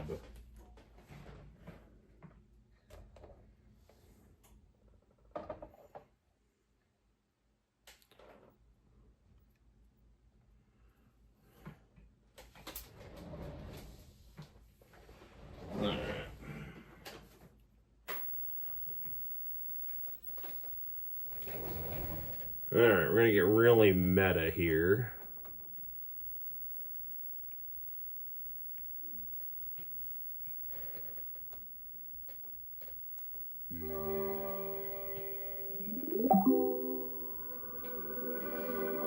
Okay, yeah, there's Deadlock. Those guys are really, really hilarious.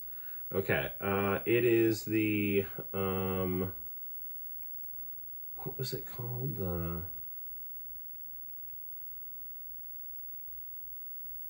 Maxivision Hulk Hogan, that's it. Buff Bagwell remembers Hulk Hogan. Hey guys, Marcus. All right, here we go. To discover a fun. All right, you guys are in for a treat here. This is going to be amazing. This is like one of my favorite things ever here. Combining my love of infomercials, Mike Levy, Hulk Hogan, and video games. The following program is a paid advertisement from Maxivision and the World Game Federation. Stay tuned for the World Game Federation Test of a Lifetime. Just lower this just a little bit here. For the championship trophy in the Maxivision. So these infomercials like always had some kind of like Breakthrough in video game fake technology. like real-time contest to drive up viewer engagement. So it's like, you know, these, you know, commercials were like very good at presenting themselves as like TV shows, you know. As they compete for the Maxivision Power Video Championship, 6 players making up 3 teams will take the stage and meet the ultimate challenge. But only one team will walk away with the title, and the challenge is right here: the Maxivision electronic game cartridge. Before we meet the players and start today's I challenge, 1,000,000% our love co-host, infomercials. The one, the only Hulk Hogan. Okay, so I want to get a custom Hulk Hogan figure with the WGF logo on it. And I know a guy who can make this happen. Can you feel the energy? Can you believe it? Now, Hulk, I understand you brought some pretty powerful coaches for these teams, right? Let me tell you something, Maniac Mike. I've had challenges in my lifetime, but the Maxivision challenge is unbelievable. The coaches are ready. We've got the Honky Tonk Man, brother. We've got Mr. Wonderful. We've got Coca Beware the Birdman. And if you think they're ready, just watch this big dude. This is the Honky Tonk Man of the World Game. Ah, the Honky Tonk Man. The rock and roll team of Tess and Dathan, and we're ready to accept any challenge in the Maxivision Power Video Challenge game. Guaranteed to come out on top. Right, Tess? No problem. All right, let's go. Great plan. Great plan. Matter of fact, it's a wonderful plan. Paul, Mr. Wonderful Orndorff here from Maxivision. The only thing missing from Mr. Wonderful here is him having a thought bubble with Gary Spivey telling him things and then beating the total shit out of Vader in his flip-flops. Right here on the World Game Federation. And I got the best birds in town. And guess what, dudes? We're gonna fly all over Maxivision. Isn't that right, birds? Oh, yeah! Boy, this is going to be exciting. Before we get started, I want you to meet someone else here in the control tower. Richard Frick, he's with American Video Entertainment. He helped develop the Maxivision cartridge here. Richard, welcome here. Great to be here. All right, let's go down to the game floor. Hulk, are you ready? Ready, Maniac Mike. Okay, release the cartridges. Hulk releases the cartridges. The players are going to take it, go to their game. Hulk not hosting more video game tournaments is a missed opportunity that sadly we'll never get back. 30 great games. 30 great games like these 30 right here. We want to hear all about it. Save it, Richard, because we first have to introduce our judges. Our judges are a panel of 3 certified public accountants. Hulk, introduce our judges, please. Maniac Mike, I'm right here in the heat of battle, brother. But this is the bottom line. This is where the scores are tallied. And you guys, you better be accurate. Boy, they better keep it straight. We need the official rules. Our team of accountants will assign these- the team at the following It takes, scores. yeah, I love how you have to be an accountant to be able to properly judge a score of someone in a video game. And then Hulk Hogan has to threaten you in order to make sure you're really on point here. Like, I went to accounting school. This is the pinnacle of my life I'm here. here with Juliana, and she's going to press the button to start the game. All right, it's your turn, Juliana. Push the button. It's game number 6. This round is Fetish Beach Volleyball. I like how when Hulk's around the little girl, he like his voice becomes less insane. He doesn't want to scare her. He's like, all right, push the button, darling. You know, as opposed to, well, you know something, Mike, I'll rip your fucking heart out, dude. You know? Maniac Mike, I'm here with a hobby. He says He's gonna rock and roll all over this Maxi Vision Challenge. The World Game Federation said they wanted the best. They got the greatest of all time. And my rock and roll red team says the Maxi Vision Challenge is a cinch. Well, it sounds like he's ready to rock and roll. Now we've got the wonderful team. I would 1,000,000% need this round. A wonderful ending. Absolutely, Hulkster. There's been a lot of work, a lot of hard things. So this cart is unofficial, and so I know like Nintendo I think did something to the top loading Famicom to make it harder to play or potentially not work, but on the front loading NESs it should work fine. Oh my God, what a time. The birds are all tripped up and we're ready to go. Come on, guys. You know something? It's intense down here in the hot seat. Back to you, Maniac Mike. You can feel the energy all the way up here in the tower. Richard Frick, Maxi Vision. 30 games on one cartridge. 30 games? Mike, not 30 games, 30 great games. 30 great games on this one cartridge. All these games here. 30 games, just like these 30 games right here. Mike, you couldn't even carry that many games in your own arms. Wait a second, all those games in one cart. If you have to buy a new machine for this, this is completely compatible with the Nintendo Entertainment System we all know and love very well. So no new machine. You might know and love the Nintendo Entertainment System, but the Nintendo Entertainment System does not love you. So there are people that own the Maxi Vision cartridge.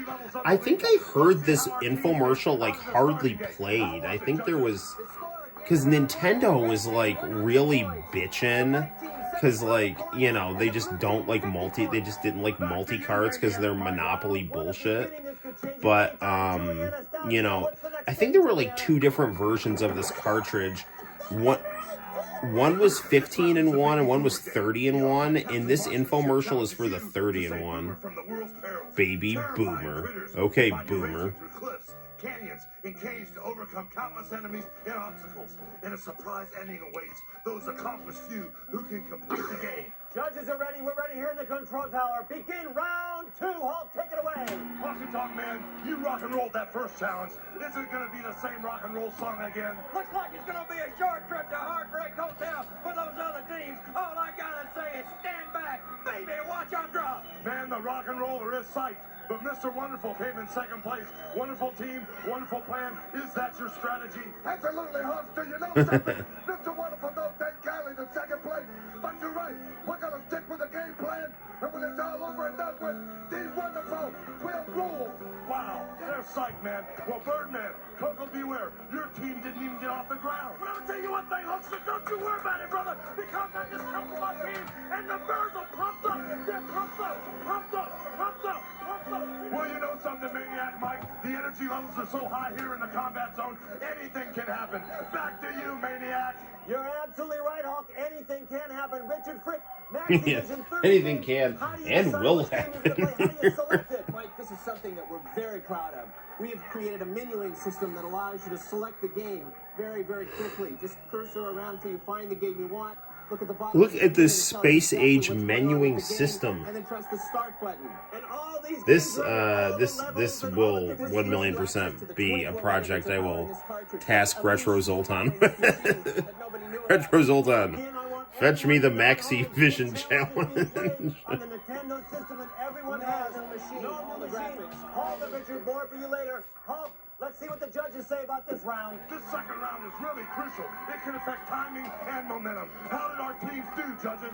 It scores at the end of round 2. The white team moves into the lead with 175. All right, Mr. Wonderful pulling ahead. And the blue team in third These guys are using all their accounting powers to tally these scores. This takes a lot of number crunching and cross-tabulation. This round is a pyramid game. Just as the ancient Egyptians built their pyramids stone by stone, you must carefully fit each stone that falls from the sky into this integral design structure to avoid the hidden dangers. All right, brother. That is one integral design structure, dude. Sounds like a great game for round number 3. Wait for the buzzer, Hulk. Take it away. The wonderful team is slid into first place. How about You can't see Mr. this Wonderful? off camera, but I'm searching through the Super Console X if this has the Maxi Vision multi-card on it.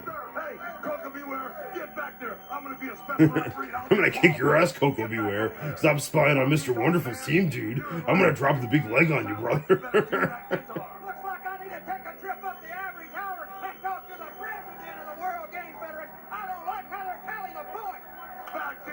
I'm taking this all the way up to the president of the World Game Federation. It's wild down there. Richard, Maxi Vision, the 3D graphics. It looks like you can reach in and actually touch the playing figures. Not only 3D graphics, but digitized speech. 30 games in one cartridge. Mike, look at these games. 30 games. All those games, and they're complete games. If you bought these individually, they cost up to $1,500. Oh my God. I did find it. We're playing this. We're playing this afterward. And I want everyone to know one more time that our challengers... I found the Maxi Vision Challenge on the Super Console. Mike, no new game machine. This is fan. Hold it, Richard. We got much more. Hulk, who takes away this round? Let's see what Dude, modern esports events, the only thing they can touch this is the Daigo parry. Everything else is like, you know, bullshit before this, man. 200 points. back to you, maniac. This could change at any minute now. Juliana, it's up to you. What's our next game? Dude, Mike Levy was great, dude. I used to watch all his, like, Amazing Discoveries infomercials. There were all these, like, fake talk shows and, like, there. I mean, just Google Amazing Discoveries. Actually, I interviewed Mike Levy on the Noel show. To save the world. He fed me hand sanitizer. Non-stop, action-packed challenge of a lifetime. Once again, we're just waiting for the buzzer. Hulk, take it away. Okay, so the Maxi Vision Challenge, I don't know if they actually came out with the 30-game version of it. Because there's only the 15-game version on this, and I did hear that there was an issue where they, like, advertised it as having 30 games, and then I think when they released it, it only could have 15 or something. And you want to know my strategy? Well, I ain't gonna tell you. You know why? Why? Because everything is wonderful. Man, it's crazy around here. Back to you, maniac Mike. He's pretty confident, but that could change. Richard, what if we're He's out of his mind. Also incredibly different. Mike, we have fantasy, adventure, sports action, 3D, puzzle, futuristic games. Something for everybody. 30 games on the one cartridge. How do you do that? What is in here, The Richard? best way to show you is to give you an example. Mike, this is a single game cartridge. Now we're getting into the guts of the cartridge. This is the 24 megabit game cartridge Look from at this. Activision. 24 megabits of power. So I'm seeing 24 megabits because you don't have to buy a new machine, You right? don't have to buy a new machine. It plays on this machine. It unleashes the power that Okay, machine wait a has in second. it. The round is over. Hulk, down to you for the judges' decisions. What a contest. What a challenge. It's nip and tuck. Back and forth. Now let's check with our accountants. The blue and white teams are tied with 325 points. Close behind is the red team with 250 points. Back to you, maniac. Boy, this is getting tense now. Juliana, it's down to you. Go for it.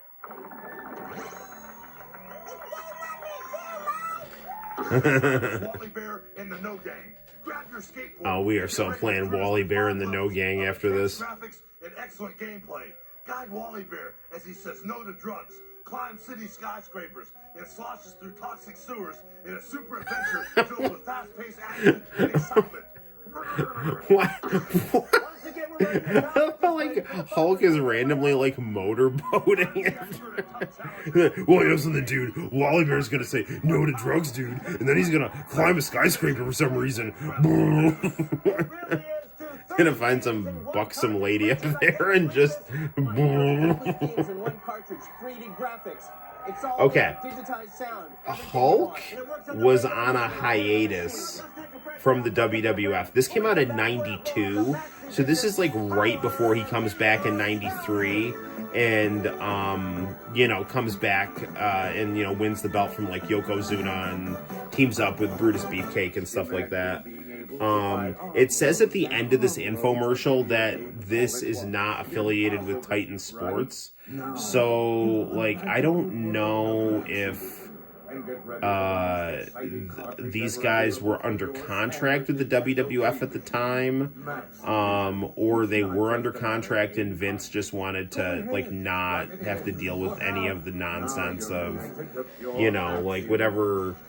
Like, you know, because, like, multi-carts are legal, and getting around Nintendo's lockout chip is legal, but Nintendo really, like, was a real pain in the ass about it, and it's totally possible that Vince just didn't want to have the WWF deal with this baggage, you know?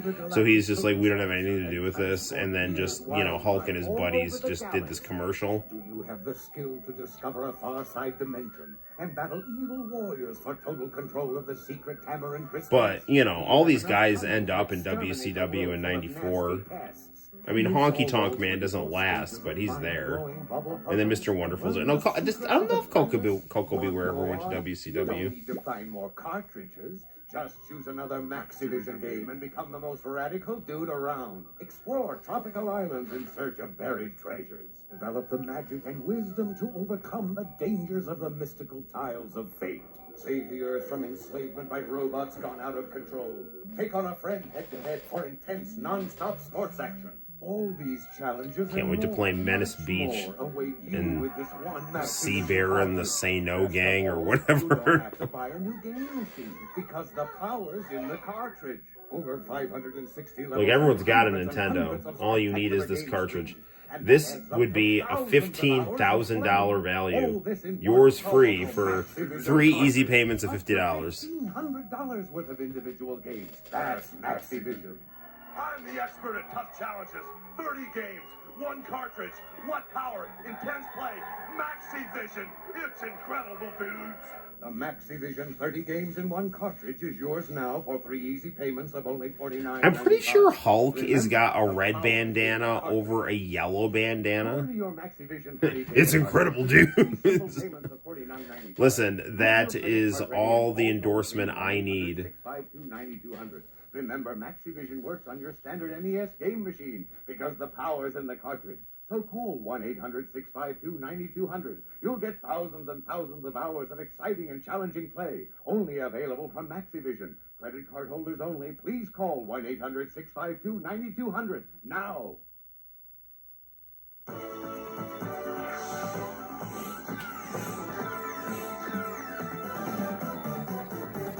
Welcome back to the Maxivision. All right, we got this stylish dude with his snapback and his knowledge of Nintendo Power Magazine. The buzz is going to ring at any second now. Who knows where this game's going to go? Hulk, take it away. This is the most intense challenge I've ever seen. Let's check with our accountants. At the end of round 6, the blue team in the lead with 500. The white and red teams are tied with 425 points apiece. That's it. Back to you, Maniac Mike. Now I can't tell where this is going to go. We're ready for the next game. Julianne, it's up to you. This round is a Captain Comic game. The legendary treasures of Oz. Interesting how they're so hyped for these 8-bit games when Genesis and NES were already out. Well, yeah, they were already out, but they didn't have the power of 15 to 30 in one international channel. I mean, get on the level of the Maxivision Challenge. Plus, I mean, you know, like, as great as Sega Genesis and Super Nintendo were, they did not have Hulk Hogan hosting a high-stakes, state-of-the-art video game tournament. Plus, you know, the Maxivision Challenge was pushing the NES to its absolute limits, you know.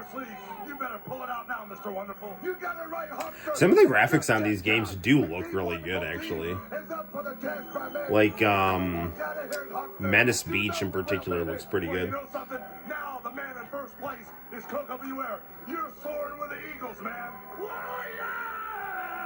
Oh, HULKSTER brother! And we're hot! And we can't be stopped! Hey, Honky Tonk Man! Take the back seat! Mr. Wonderful Man! Take the back seat! You heard it, man. It's intense. Back to you, Maniac Mike. Look at that energy. I'm glad we're here. Let me ask you.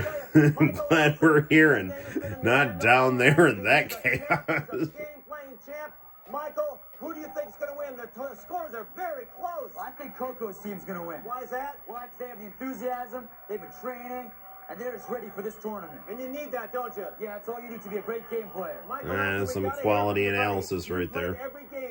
I mean, I haven't actually seen Coco's team do much. Like, you know, I know they're playing, you know. Why is that? Why? Because of the intense sounds, the killer graphics, and the crazy characters. How do you like those 3D graphics? The 3D graphics are so intense that I feel like I'm actually in the game when I play. That is craziness right there. It's like he's actually in the game. Unbelievable. Now let's Oh, we could sell Eskimos to ice. Ice to Eskimos. Hell yeah. Dude, I have the Hulk Hogan Thunder Mixer. I refuse to actually use it though, because I don't wanna like damage it. I should buy like another one, like that I can actually, like, you know, use and whatnot. This round is Menace Beach. Yeah, this looks really good. That game looks really good for an not just for an, I mean, it does look really good for an 8-bit game, but it also just it looks good. It schools of vicious piranha fish in this non-stop adventure that pits good against evil. The game is close. Let's begin. Waiting for the buzzer now, Hulk. Just wait for the buzzer. There you go. Back to you, Hulk. It's fun to be with number one. Coco, you guys are soaring like an eagle. I told you, Hulkster brother, we're bad, we're a super bad. Well, you know something? Things have taken a turn for the worse for the wonderful team. Right now, big dude, looks like you're breaking a little sweat. Hope I don't have to call you Mr. Wonderful. What do you say? Don't you call me Mr. Blunderful. Now Hulk's throwing some shade at Mr. Blunderful. I mean, Mr. Wonderful. It's getting heavy out here. Back to you. Well, aren't you glad we're up here and they're down there? Yeah, let me tell you. All right, you're an experienced player, Michael. We've seen Yeah, I'm actually really scared of these guys. They look like they could kill me. Take a look, Mike. There are many different adventure games, many different puzzle games, many different sports games. The full menu. Oh man, I would love to be on this infomercial so badly. I, like, with every fiber of my being, want to be like a character on this infomercial. It's all packed into one cartridge. This is like, you know, there's some people that say that America will never achieve communism. I point them to this commercial. This is utopia realized, and I mean that. In the red team, 625 points. Coco Beware in the blue team, 600 points. Mr. Wonderful in the white team, 575 points. That's it. Back to you, maniac. The more we play, the closer it gets. Julianne, it's down to you. Go for it.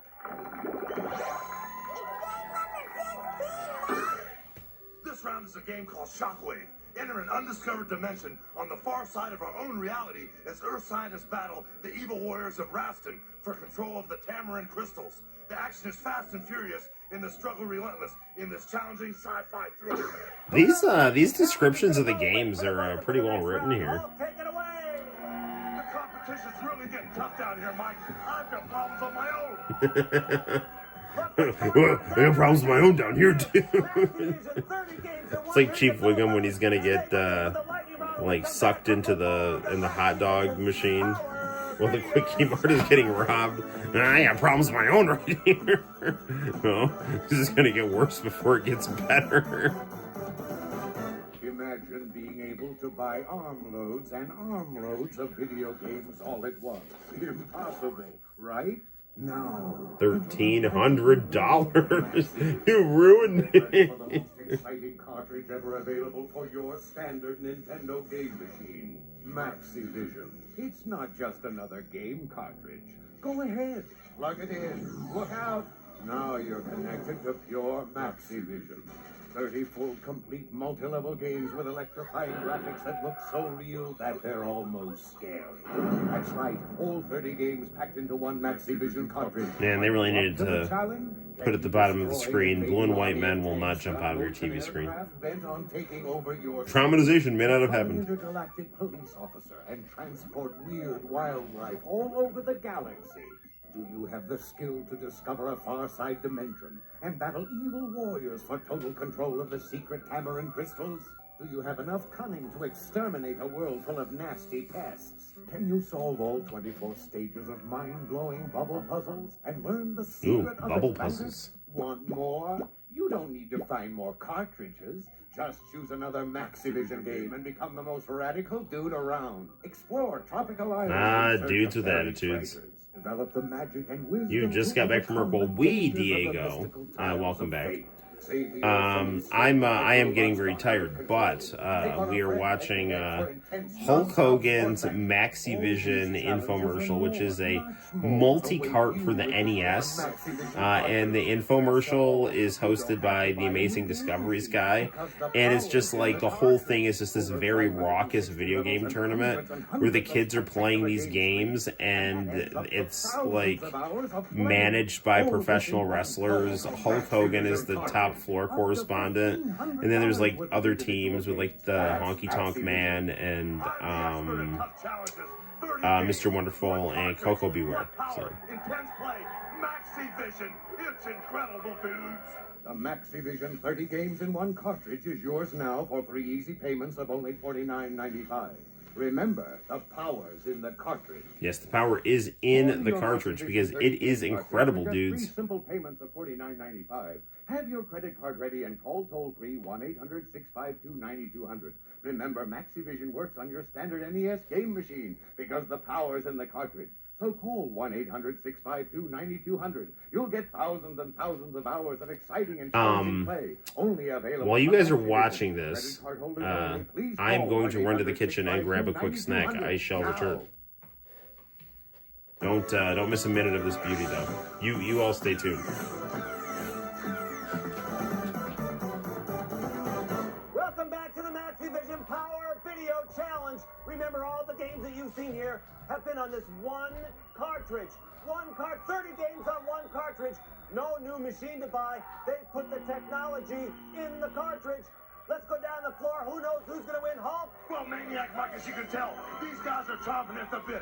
What's the score? The scores at the end of 10 rounds are the red team, first place, 800 points. The white team, second place, 750 points. The blue team, third place, 700 points.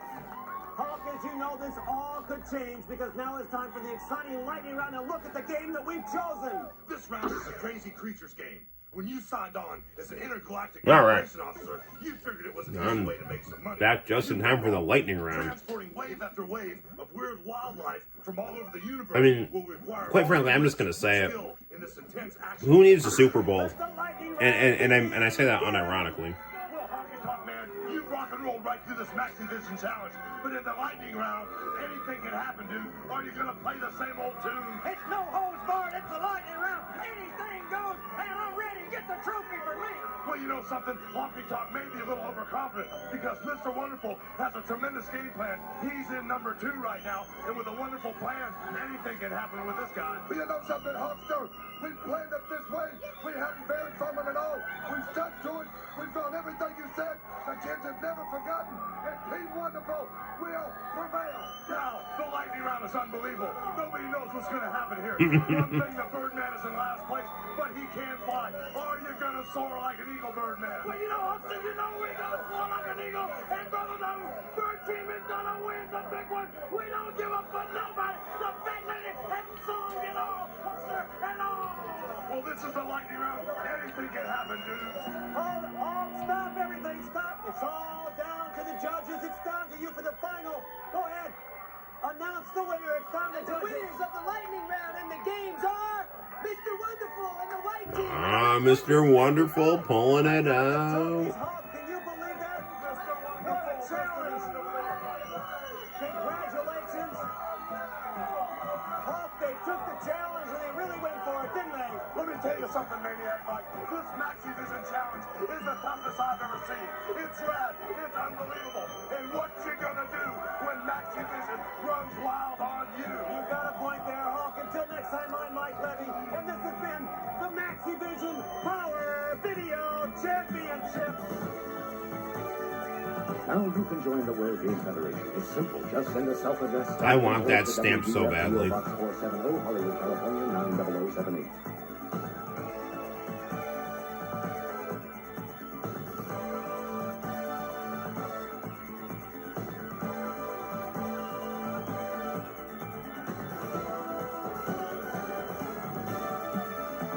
The preceding program was a paid advertisement for Maxivision and the World Game Federation.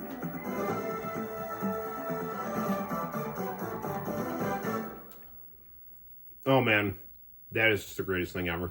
All right, before we wrap it up for the night, we're playing a little bit of the Maxivision challenge right here ourselves. So here we go.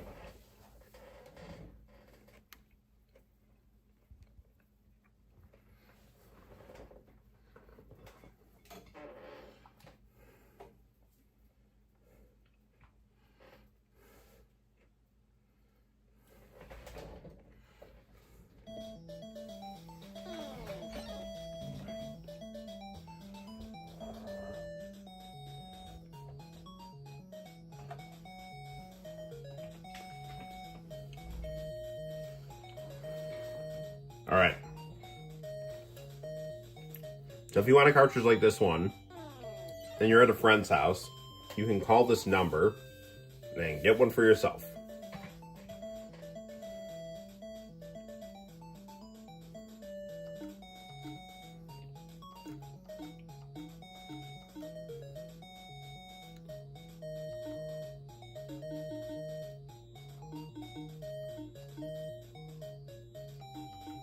Alright. Menace Beach is really cool, but where's that bear in the Say No gang or whatever? Well, I can play Blackjack. That's pretty cool. Death Race 2000.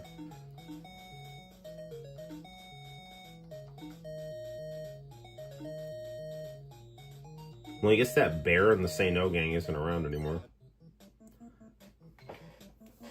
Vance Kozik. Graphics Nina. That's a nice looking splash screen right there. Sorry, babe. Looks like our date at the malt shop is postponed.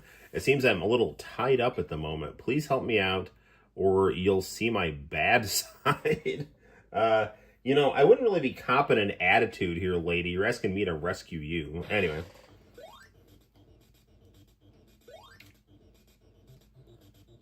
Okay.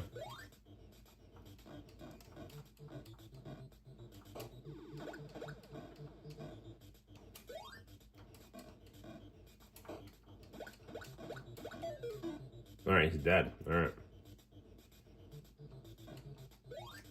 This isn't bad. It's a little, jerky-ish, kinda. Not really, though.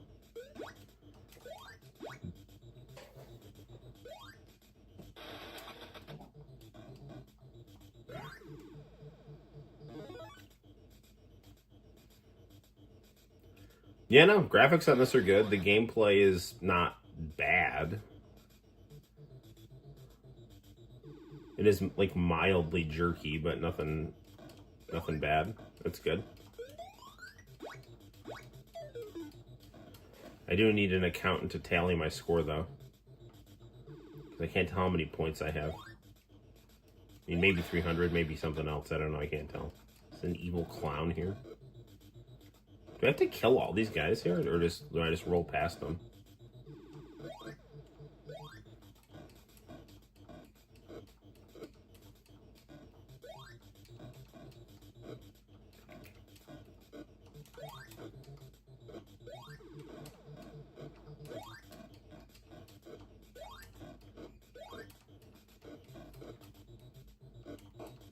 Oh, man. Oh, I can just jump on him.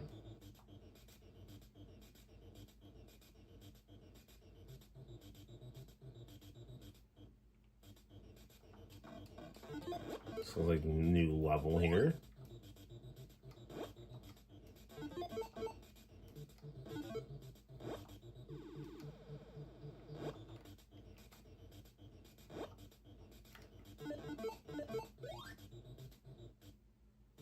Ooh, boss. I'm fighting the honky tonk man here.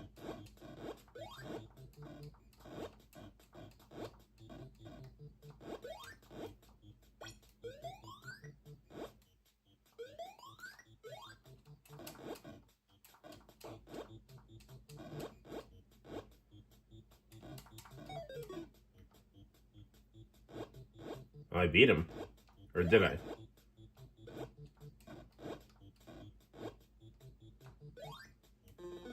Oh, what? I have 11 lives. That's pretty good.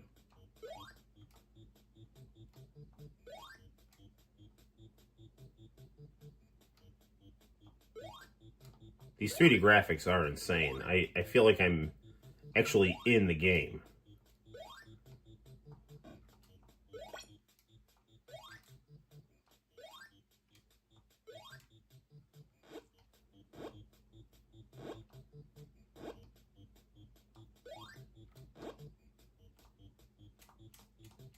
Ah, darn it.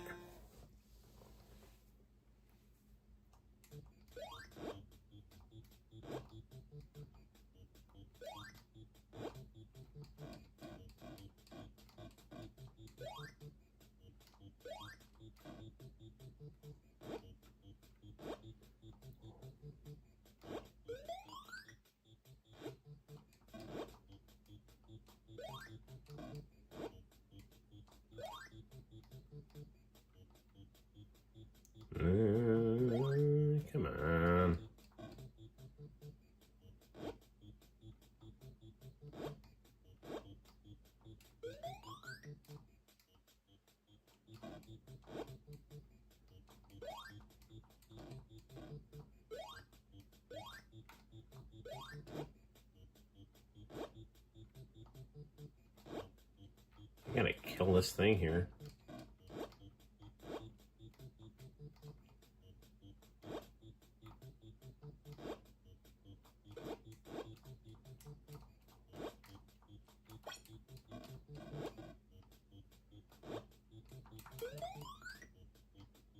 There it is. All right.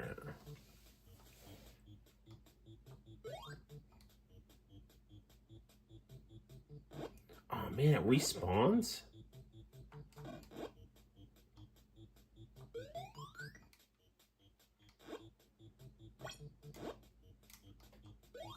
Ah, screw it. Damn it. You do get a lot of lives here. All right, one more.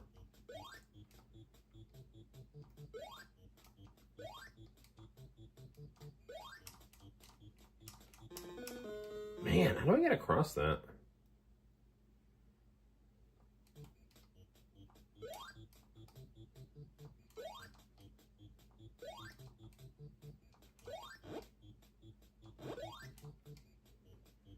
Listen, Hulk Hogan knows about tough challenges. So I can beat this here. Damn it, no!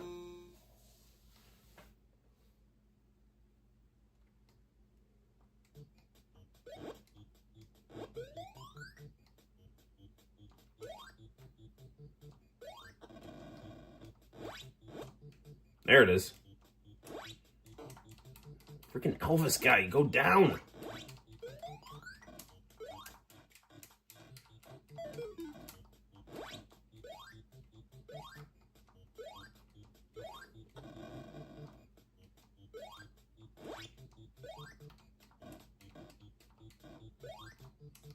No, no! Not, damn it!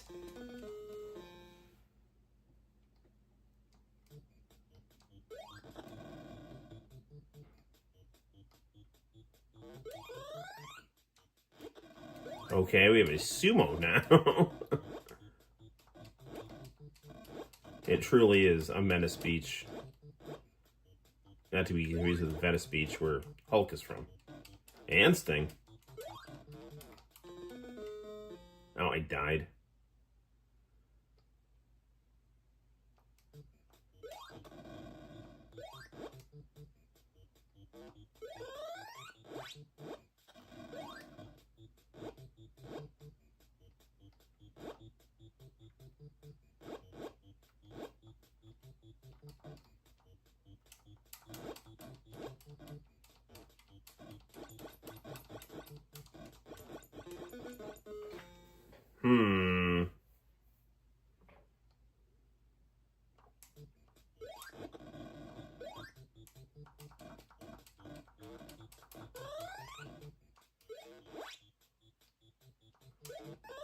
Come on. What? I blew up.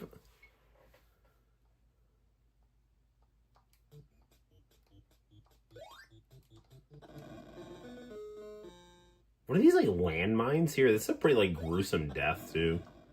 I'm making a million pieces there.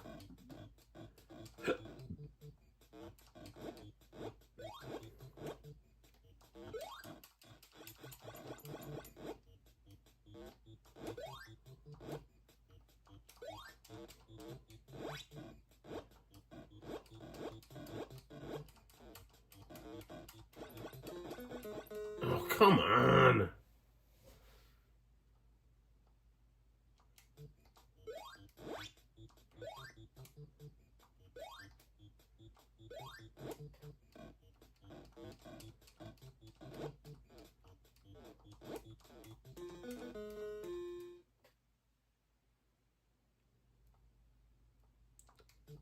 My last life, I think, here.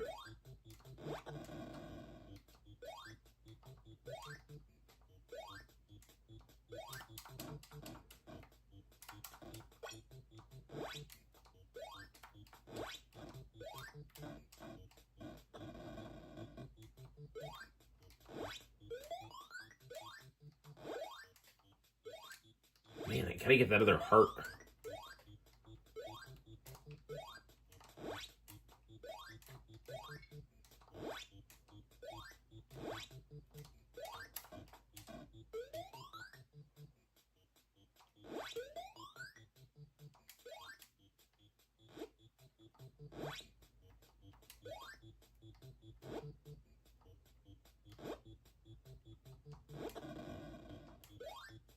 This is a little tricky here.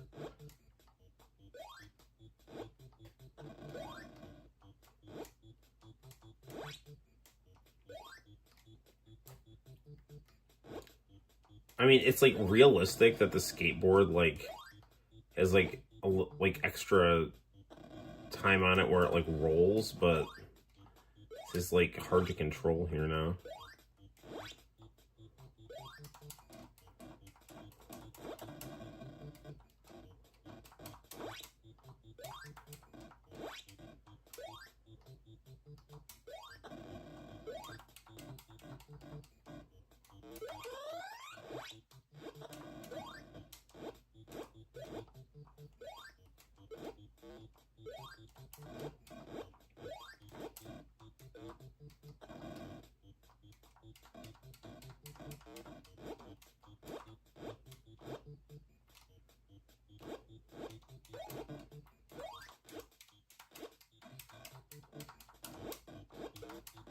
Go down, go down, go down.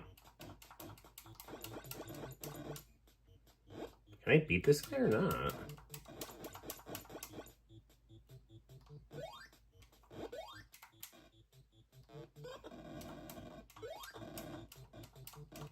Yes, yes, yes, yes, yes, yes, yes, yes, yes, yes, yes.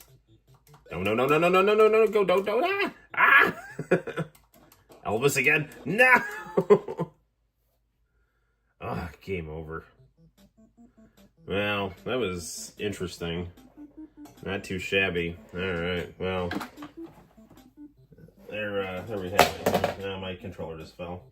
Was there only one episode of this? Sadly, yes. Hey, Noel, I have some cool news for you. But amazing news for me. Well, John, you'll have to tell me now because we're wrapping up the live stream here because it is just about 2 o'clock in the morning. So, right on. So there you have it, guys. HULKSTER, rest in peace.